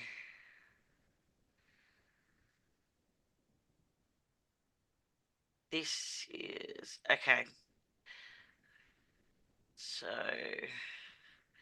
this is an example, guys, of what you could do for your proof of accounts. So this is a person that has 2 accounts. She had one for herself and one for her husband. Obviously the username was the cleaner and the cleaner 2. So this is an example of what you could do for proof of account. Okay, to prove your accounts existed, you just simply do a 1-page document like this that has the username and proof of the username, which obviously in this scenario, she didn't have any screenshots herself, but she was able to access the I should have. Hyper Community screenshot. And again, so if you have multiple accounts, guys, just do one document like this. You could have 7 accounts, 5 accounts, 4 accounts. Just do one document like this, put the username, show proof of it. Again, the second username, show proof of it. Again, and just keep putting them all into one document, and that's one document done. That's your proof that your accounts existed. Okay, so now for proof of claim, all right, in this scenario, this is a scenario where we've got a multiple account claim. All right, she's put her summary at the top, how much her claim was for the first account. We can't see that screen. Maybe, are you sharing that screen? Let's go a bit big.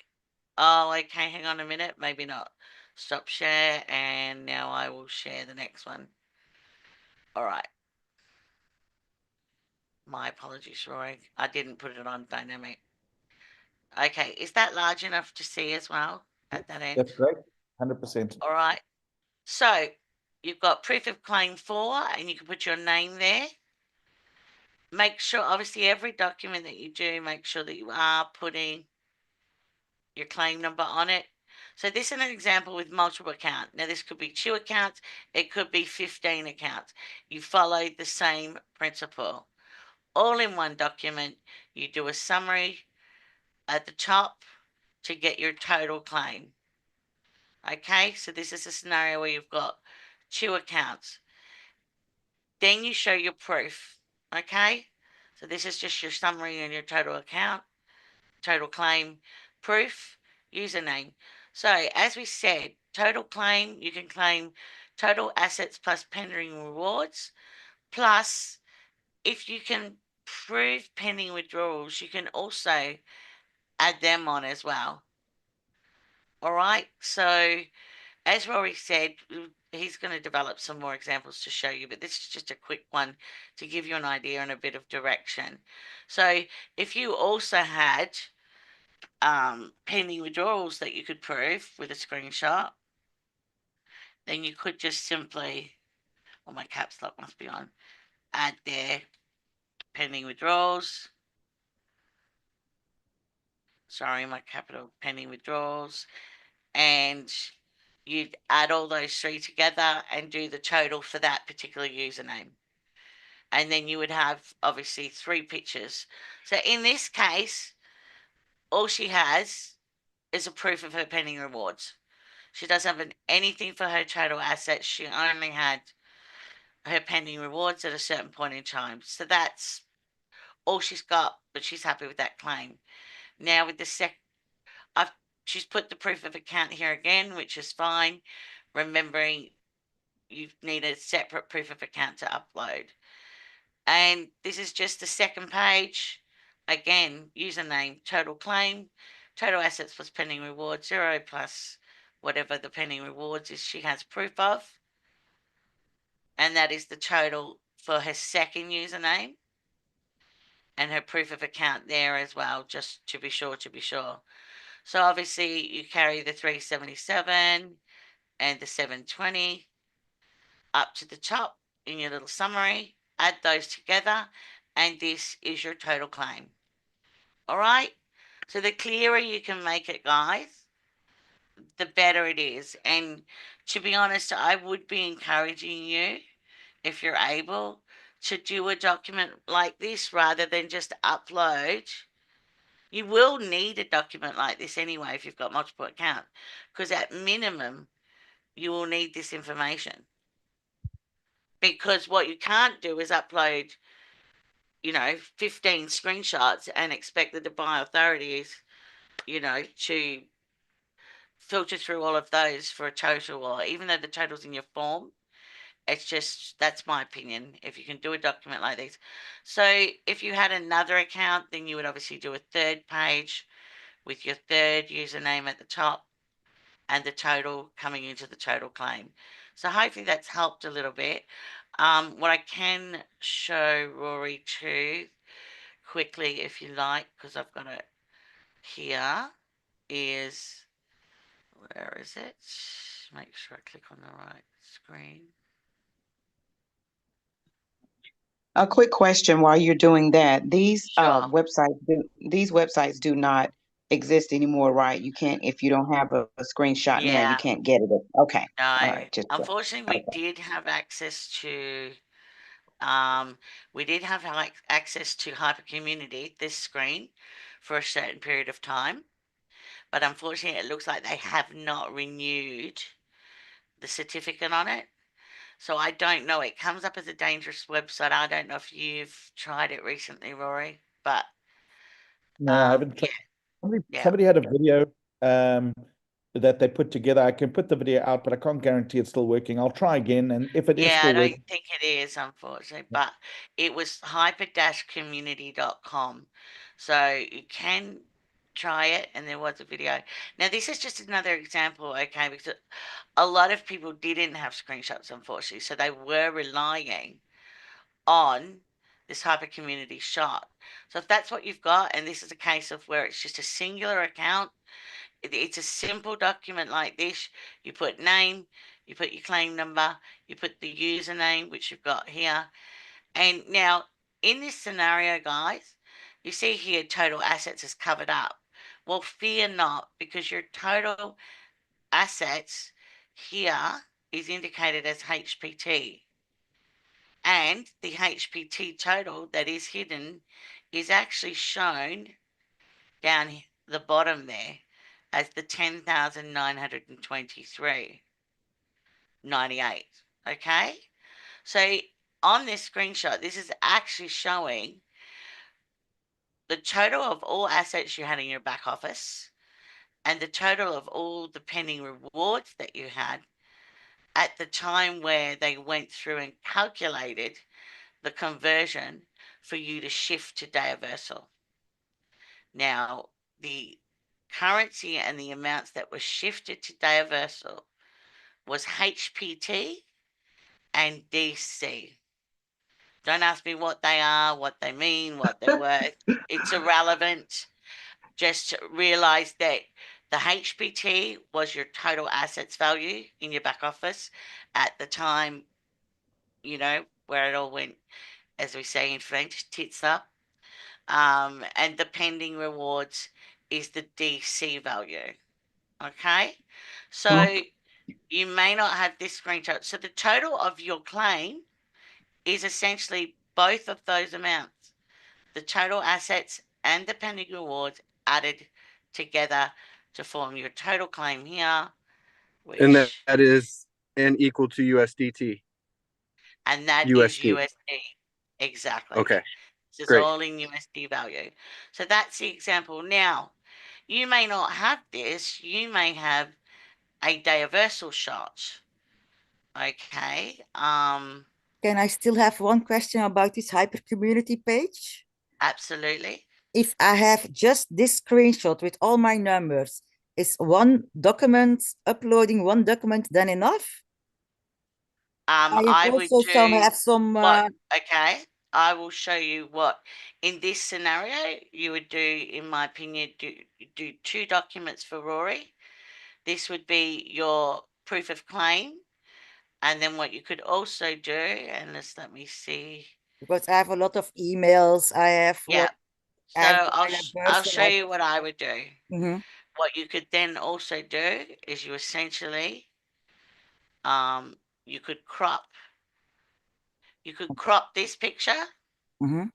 okay, and put that in a separate form. Remember, so put this one is your, and that would be your proof of account.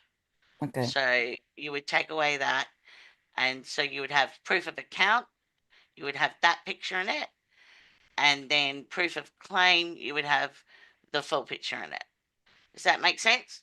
So you got 2 very simple documents, one with your proof of account, which says the top section proves your account existed, and one with the proof of claim, which is your totals. Yeah, and then it's Or not necessary to upload some of emails and no, if this is covering what yes, this, it's all if this is covering the pretty much same, but I covering, have a lot of documents no, looking the no, same.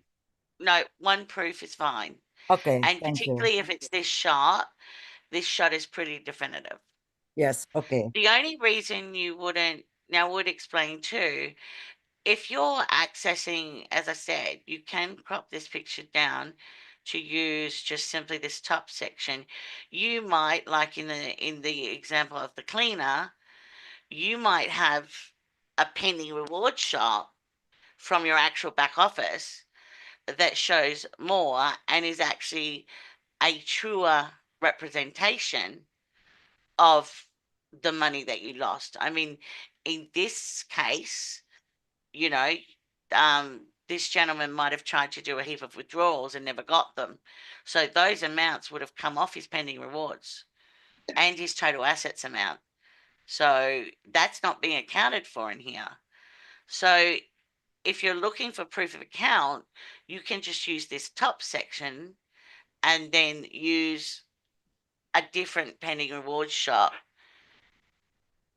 if you have one, if that makes sense. I've also like screenshots from what the flow in, the HU flowing in Hyperverse itself. What your actual deposits? Yes. Yes.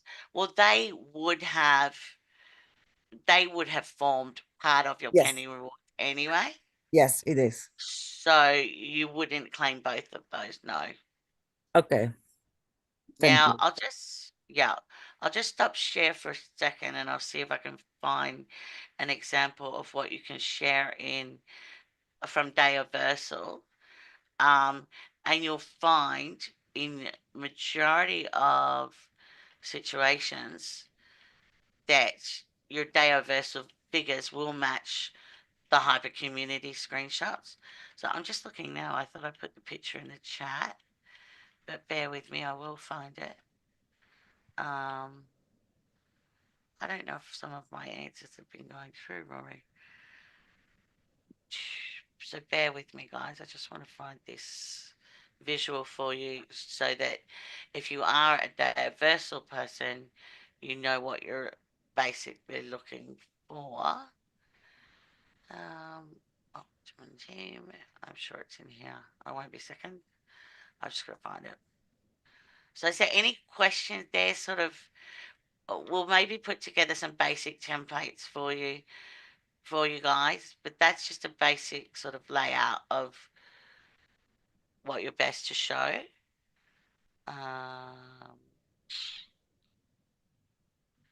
You want me to take another question Yeah, while do you're you want to looking take there? another question while I'm looking? Yeah, that way we're not all Sure. just sitting around twiddling our thumbs. Sital, I'm going, and then I'll go back to Jarrett and Marlene. I see their hands are up again, but Sital, please go. Can you hear me? I can. Thank you for your help, Rory. Just I want to ask you, I don't have a claim number. I paid on in August. And then Okay. I sent you email with the evidence from the bank account, but I haven't got claim number. So how can Did you get I? did you send it to Ask Rory C Yes, I did. at gmail.com? Okay, and did you get no response at all, Nothing. or did you? No, you respond me. Just you said somebody respond me. I have to wait, which means my account and my payment would link, and at that time you'll get your claim number. But I couldn't. Okay. Up to now, I have been waiting for. What methodology of payment did you use? I use just bank. What bank are you? Which country are you in? I'm living in the UK. Okay, and you paid into a Standard Bank account, or did you pay into PayPal, or what did you pay? No, just bank account. So which bank account did you pay into? Into the Standard Bank account of iClickit, or where did you pay?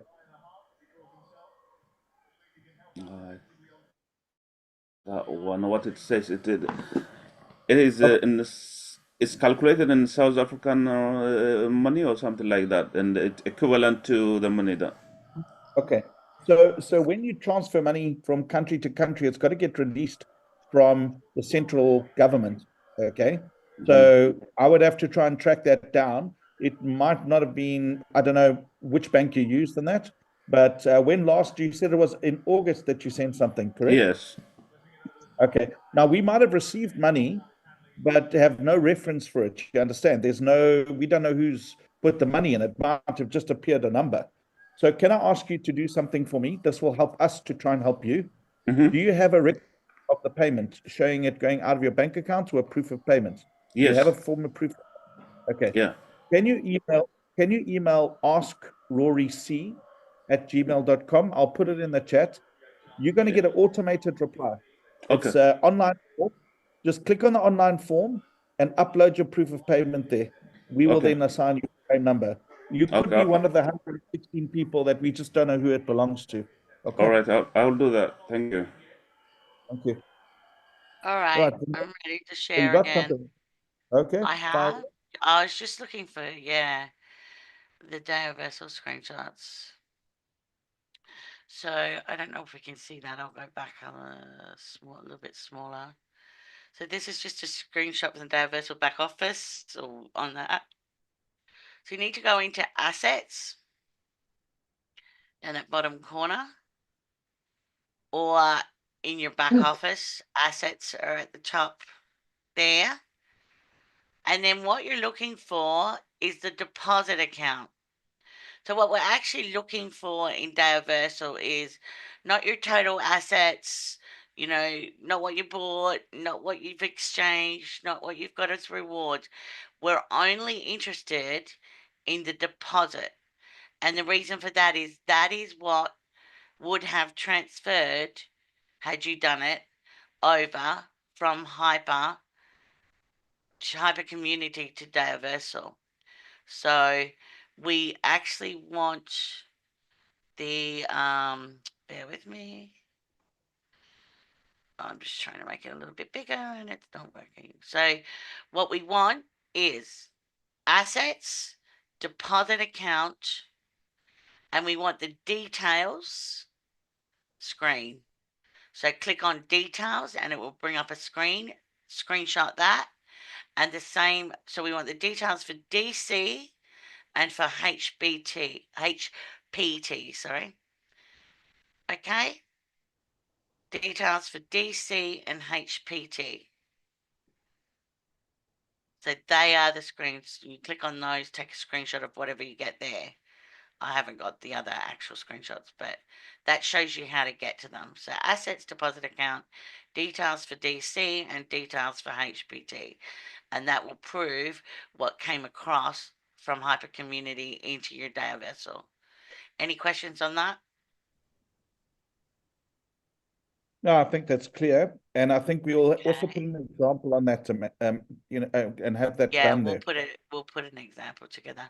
The only other thing I really can show Rory that I do have available is additional proof of account examples, which are in that folder. So I'm not sure if you want to go through those. Proof of claim is a bit more different. There's a lot more variations. But I think we have let's have enough. another, I think it's we're taking in quite a lot.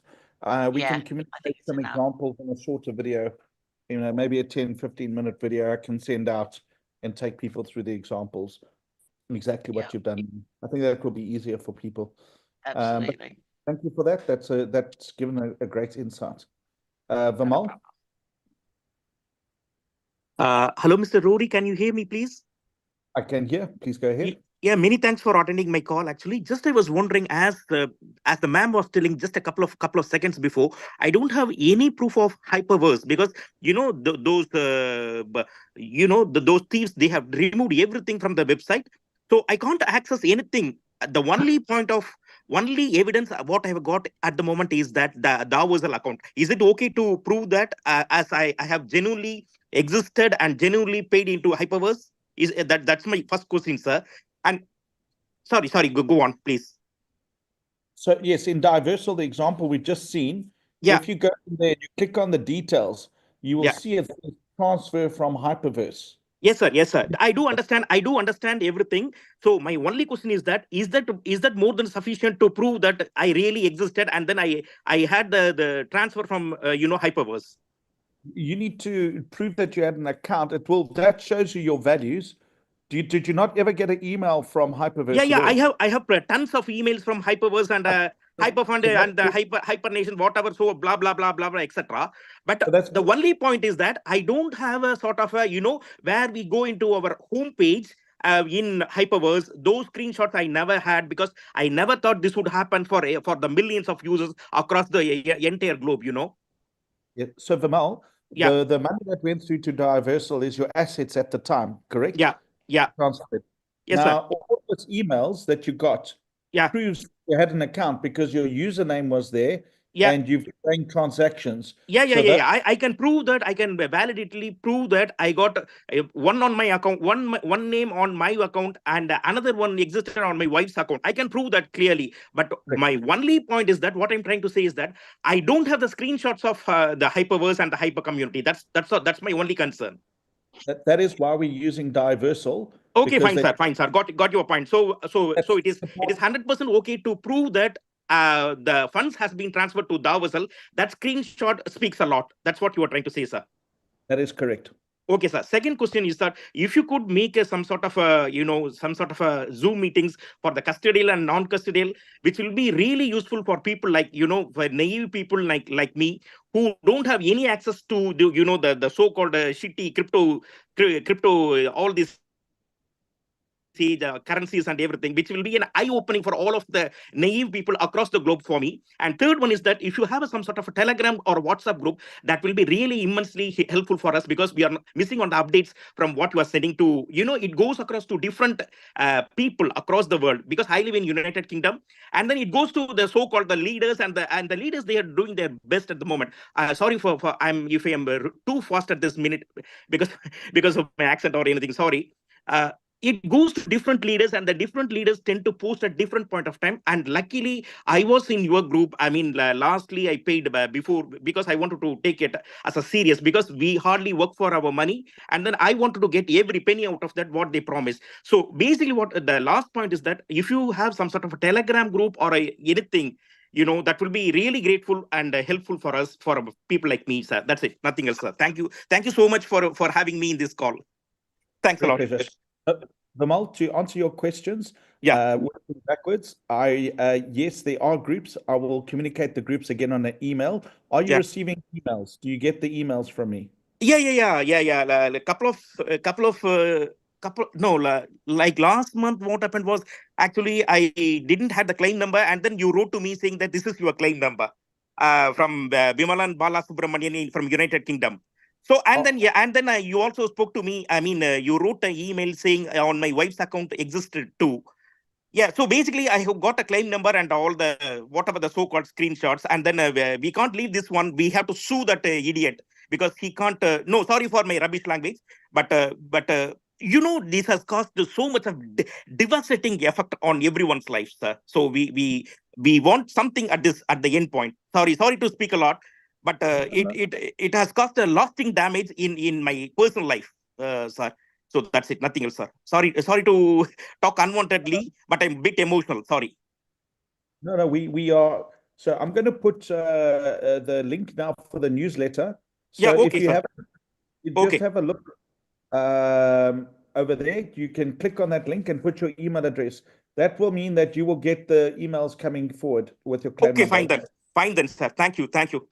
I also put the link for the Telegram TLV group. Okay, many thanks, ma'am. Because Telegram, if Rory communicates directly, we will get the update ASAP. That's the whole point. Because just like today, this evening, when I went into the one of the groups, you know, there are plenty of WhatsApp groups and Telegram groups. I just saw the Zoom meeting to be which is going to be held at 6 p.m. Johannesburg time. Then I thought, I don't know what's the time difference between. I was not even interested in the conversion. Just like that, I joined the Zoom, and luckily I am speaking to Mr. Rory and your excellent team. So yeah, if we have the direct access to the Telegram group, then we will be directly updated what's going on, and we will get the ASAP information, ma'am. That's the whole point, Mr. Rory, sir.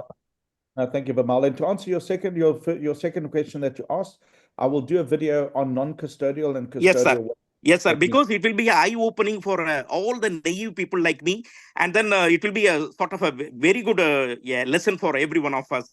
As you said, we don't want all the hard-earned money to be sent to Binance, and Binance, if say where is the money coming from, I can't explain them because I have done all my years of my living and savings went into a shitty scam called Hyperverse, and then those hyper when they are in the position to give back us at least a peanuts. I don't want Binance to ask me where the peanuts are coming from. Correct. That's why we highly recommend you controlling your own money, which is a custodial wallet. But okay, sir. As I said, sir, if you give me some sort of, when you are conducting a Zoom meeting or something like that, please let us know, sir. That will be very useful for all of us, sir. Thank you. Subscribe to the newsletter and you'll get the updates on the emails. Okay. Okay, sir. Many thanks. Thanks a lot for having me in this wonderful time. Thank you, Vimal. All right, Sylvia. Hi, Rory. I have a question on the form that we were supposed to print, and I heard that it's supposed to be printed for every account that we have. Is it true? No. Okay, right. And also, that form is a summary form for everything, right? Sorry, I'm just muting Vimal. So you need to add it as we went through the example now with that shows you account 1, account 2, account 3. You total it up and then you put the claim in the section under Hyperverse. So the total amount of the claim for Hyperverse could be your 3 accounts added together, which as we the example now. All right. So in my email, I'm not seeing like when I send the money, but I printed from my account when I took the money, and then the people I sent, the lady I sent for her to do for me. I mean the beginning of the entering Hyperverse. So it's now difficult to short screen all that, but it's just I'm just seeing Hyperverse. How do you call it? When we were supposed to when you put the money in, Sylvia, you would have got an email to say that you put in a deposit of a certain amount of money.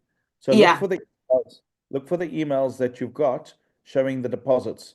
You can't show, let's say you sent your money to a friend that helped you. That friend is not Hyperverse, you understand? That's not, you need to show the money going into Hyperverse on that account, or you need to show the emails of those deposits going through, if that makes sense. Or you got your assets. So you need to prove an account to say, look, there's my welcome email, here's my email, here's me getting correspondence, there's my proof of account, and here is my screenshots with my assets, my total assets owed. If you don't have that screenshot of the total assets showed, then you need to show the money that you deposited in and then motivate your claim for the amount that you're putting in. So if you're putting your best foot forward, to the authorities, they need to see that money went in there or what assets you owed, and you need to be able to prove that. Does that make sense? What about the purchases I did on Hyperverse? Do we need that too? Because that's most of the things that I have in my email. The purchases. So you don't have to have every purchase necessarily. If you have, do you have your assets? Do you have a screenshot of your assets, your total assets? Not yet. Okay. Because I can't find it. So yeah. Go and have a look and see what you got. But if you can't have a screenshot of all the assets, then you can say, right, well, I made 50 purchases. Here's all my purchases. So I'm claiming $20,000, which is the purchases, because that's what I'm still owed. You understand? Yeah. But that is a lot to take in. Yeah, Sylvia, if you had your one summary page at that section, like we had with Hyper Community, or that shows everything that's involved, if you understand, showing all the purchases, what's left. But if you haven't got any evidence, then you need to work with the evidence that you've got. You understand? Yeah. So you need to go and have a look at what you've got. Look at So your WhatsApp. when I gave it to when I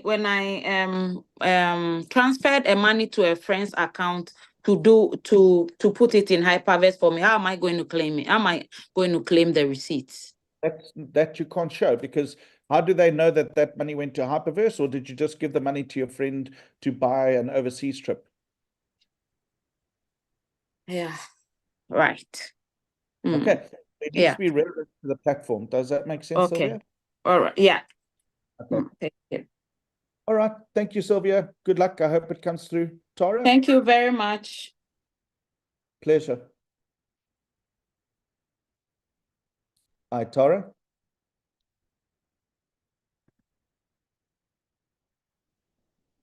I think Tara, we'll come back to you.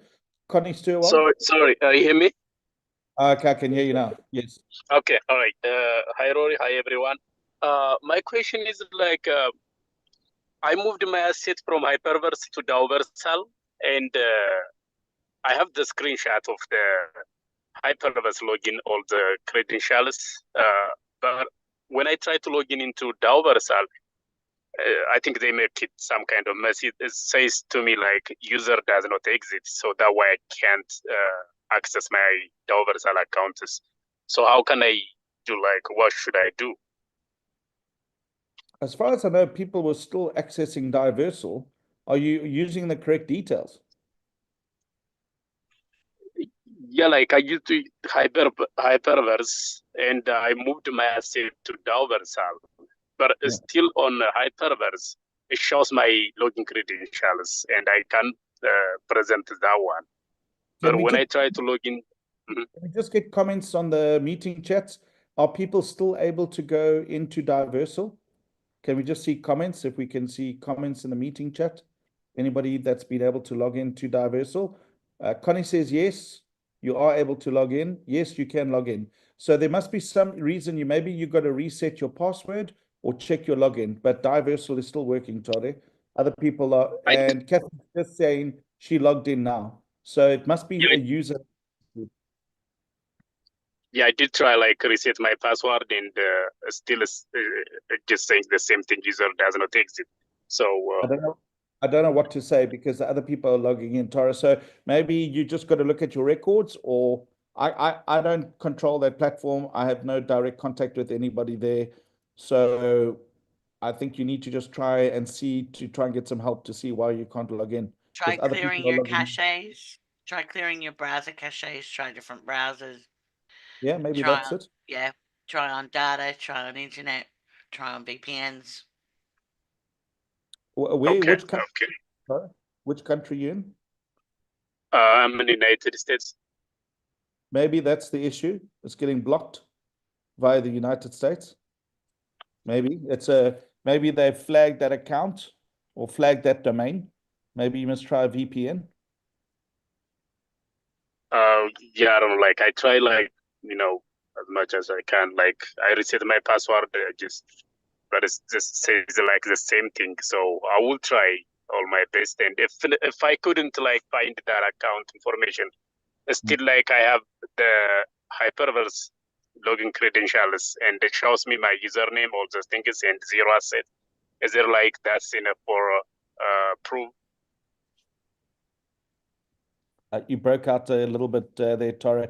So if you got your Hyperverse, you can prove your account, but now you're looking to prove your values, and that's what you need Diversal for, correct? Yes, yes, yes.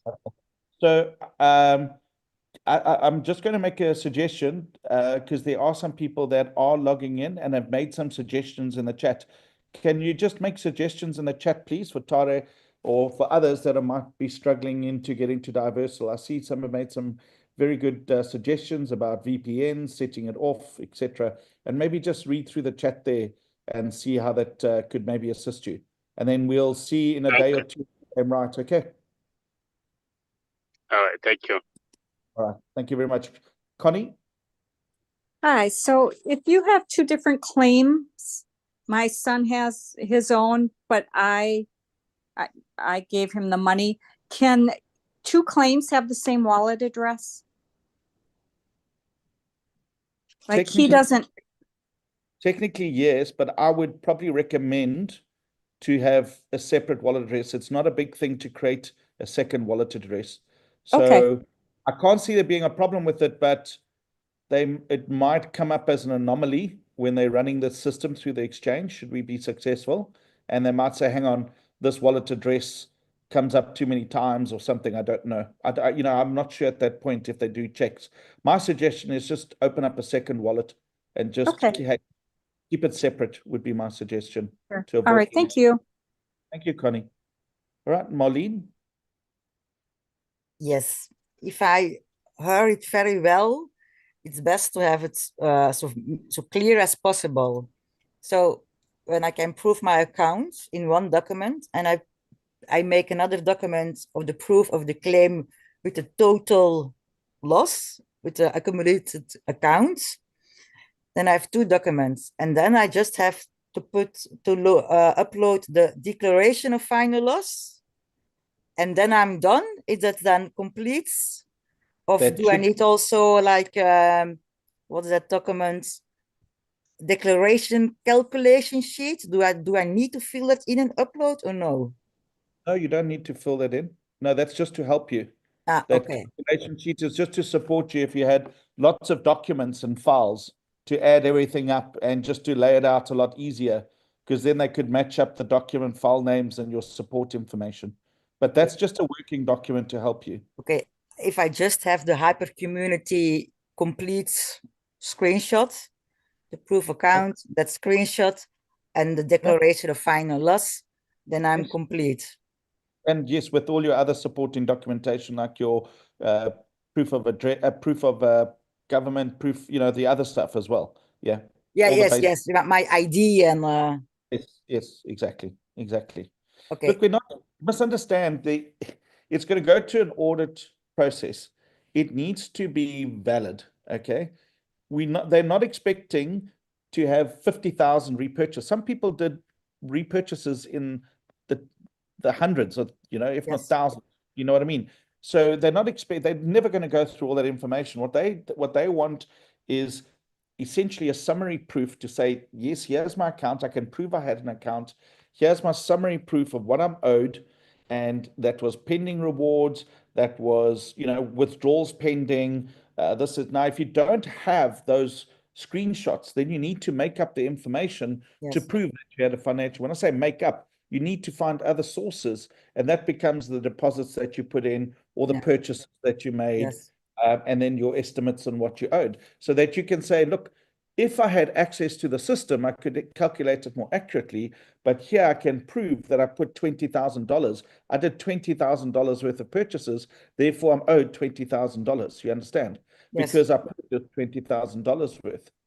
And if they opened up the system, you'd have a more accurate, but because you can't get access to the system, you're doing the best to your ability based on the information you got. I make it so clear as possible. Thank you very much. And thank you for your patience, Rowie. No problem. No problem. I'm just glad we're at the point now where we're actually submitting, and I do pray it all goes well for us, but there's no guarantees. At least we in with the shout. I think, again, there's so many people that have been affected, and 6 to 7,000 people are putting their claims in, let's say, or 10,000 or 3, whoever decides to go to this trouble, I think will be glad they did. All right, Angela. Rory, just quickly, if I can butt in, sorry. Yeah, go for it. Just while we were taking that question, I tried to log into my Dataversal account. Now, if I try to use dataversal.com, it tells me my account does not exist.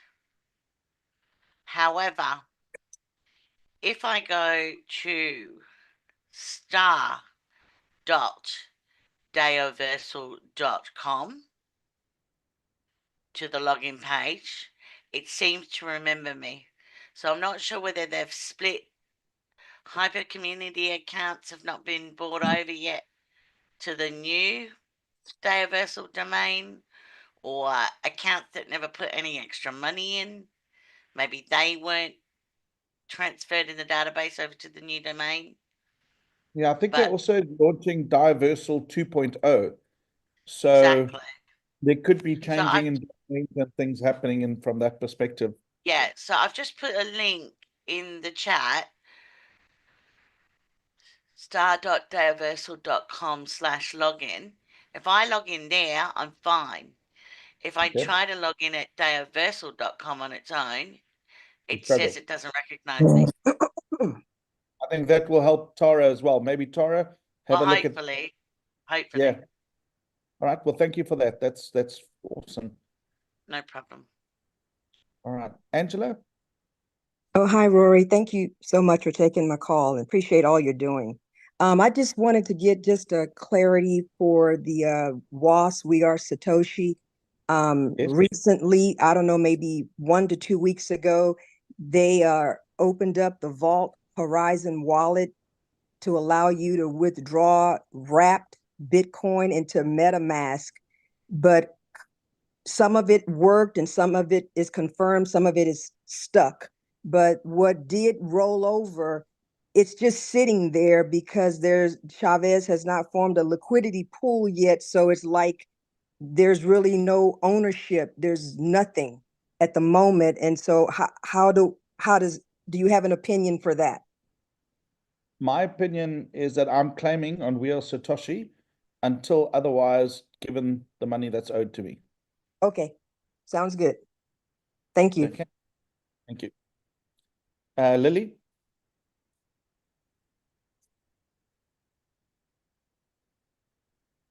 Hi, Lily. Are you there? Yes, I'm okay. Hi, Lily. Can you hear me? Okay. Hi. Hi, Mr. Rory. Thank you so much. Does this claim include hibernation? Yes, it does. Okay, I just want to know about that. No problem. When you go through the documents, section A, all the names, and hibernation is one of them. Okay, thank you. No problem. Alberta? Hello. I want to ask about VidaLook. I have my deposit record, but I don't have my login information, like a picture of it or a snapshot of it or something like that. I don't have that. So can I still use the deposit record? Yeah, your proof, do you have any email, any record of an email on at all that you've put a deposit or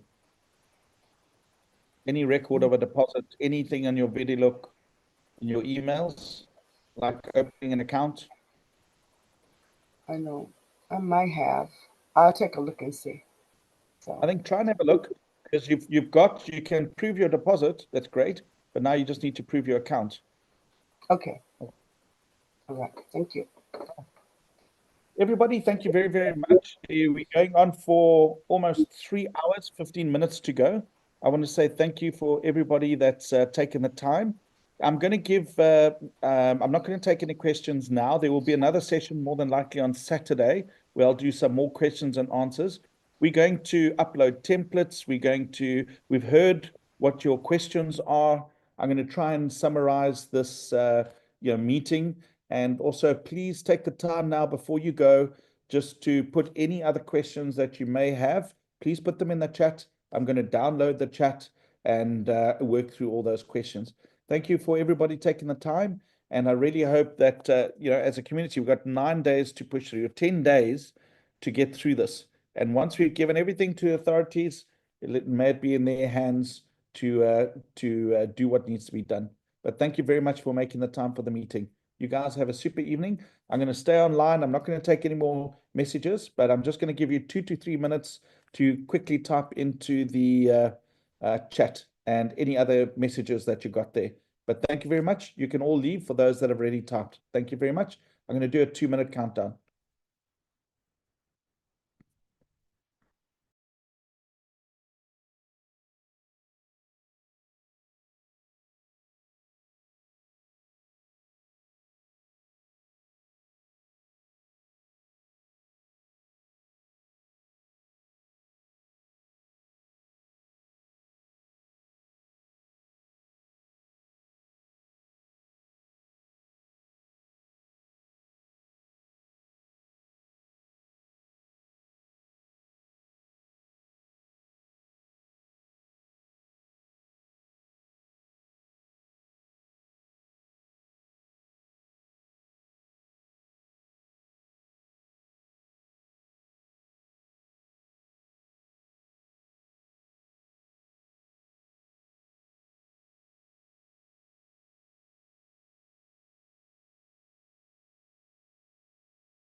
So Rory, are you sending us the form that are on here? I don't know if you are still online or not.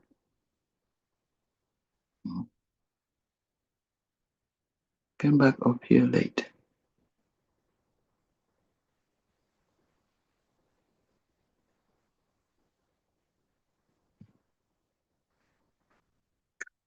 I think I even do this. I'm not going to see much. Am I going to make it go big? Danke schön.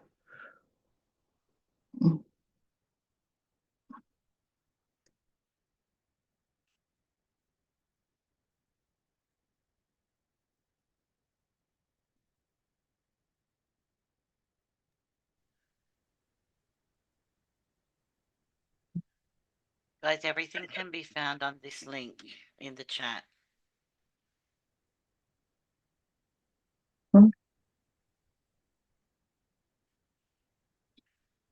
Whoever asked for the I think link. it was Elena. Just look at the chat. There's a link there. Just copy that link and it'll answer all your information, all your And questions. it Okay. links to everything you need. No, I was going to make that was me. I don't Have a know look at if I'm still on. I was wondering if you send us all the copy of, or where do we get those forms? Are you going to send them to us? It's on the link that we just put in the chat. look Copy at the the link. link. Go to the chat. Okay. Copy the link. Where is that? And That's what I'm trying to. I did copy a bunch of things, but I don't think that was a copy. I printed or I took the picture. Not that, I don't know. That's why I was trying to take the picture of all those forms I was seeing, but I got there late. Oh. I've just sent the link to you privately. It's in your Okay. direct message. Thank you. I'm still looking at my claim number. That's what I am distracted because I still can't find it in all the mail that I got from your own site. Okay, so I've just sent you the email. You just complete the online form and we will then answer your question. Send an Okay. email to rc@gmail, fill in the online form and we'll get back to you. It's the only way we Okay. can keep it. All right. Okay. Thank you. All right. Thank you. Thank you, everybody. Have a super evening and we'll be on. We'll look out for the next emails, etc. And we're getting there. We're getting there. Well done to everybody. Have a good evening.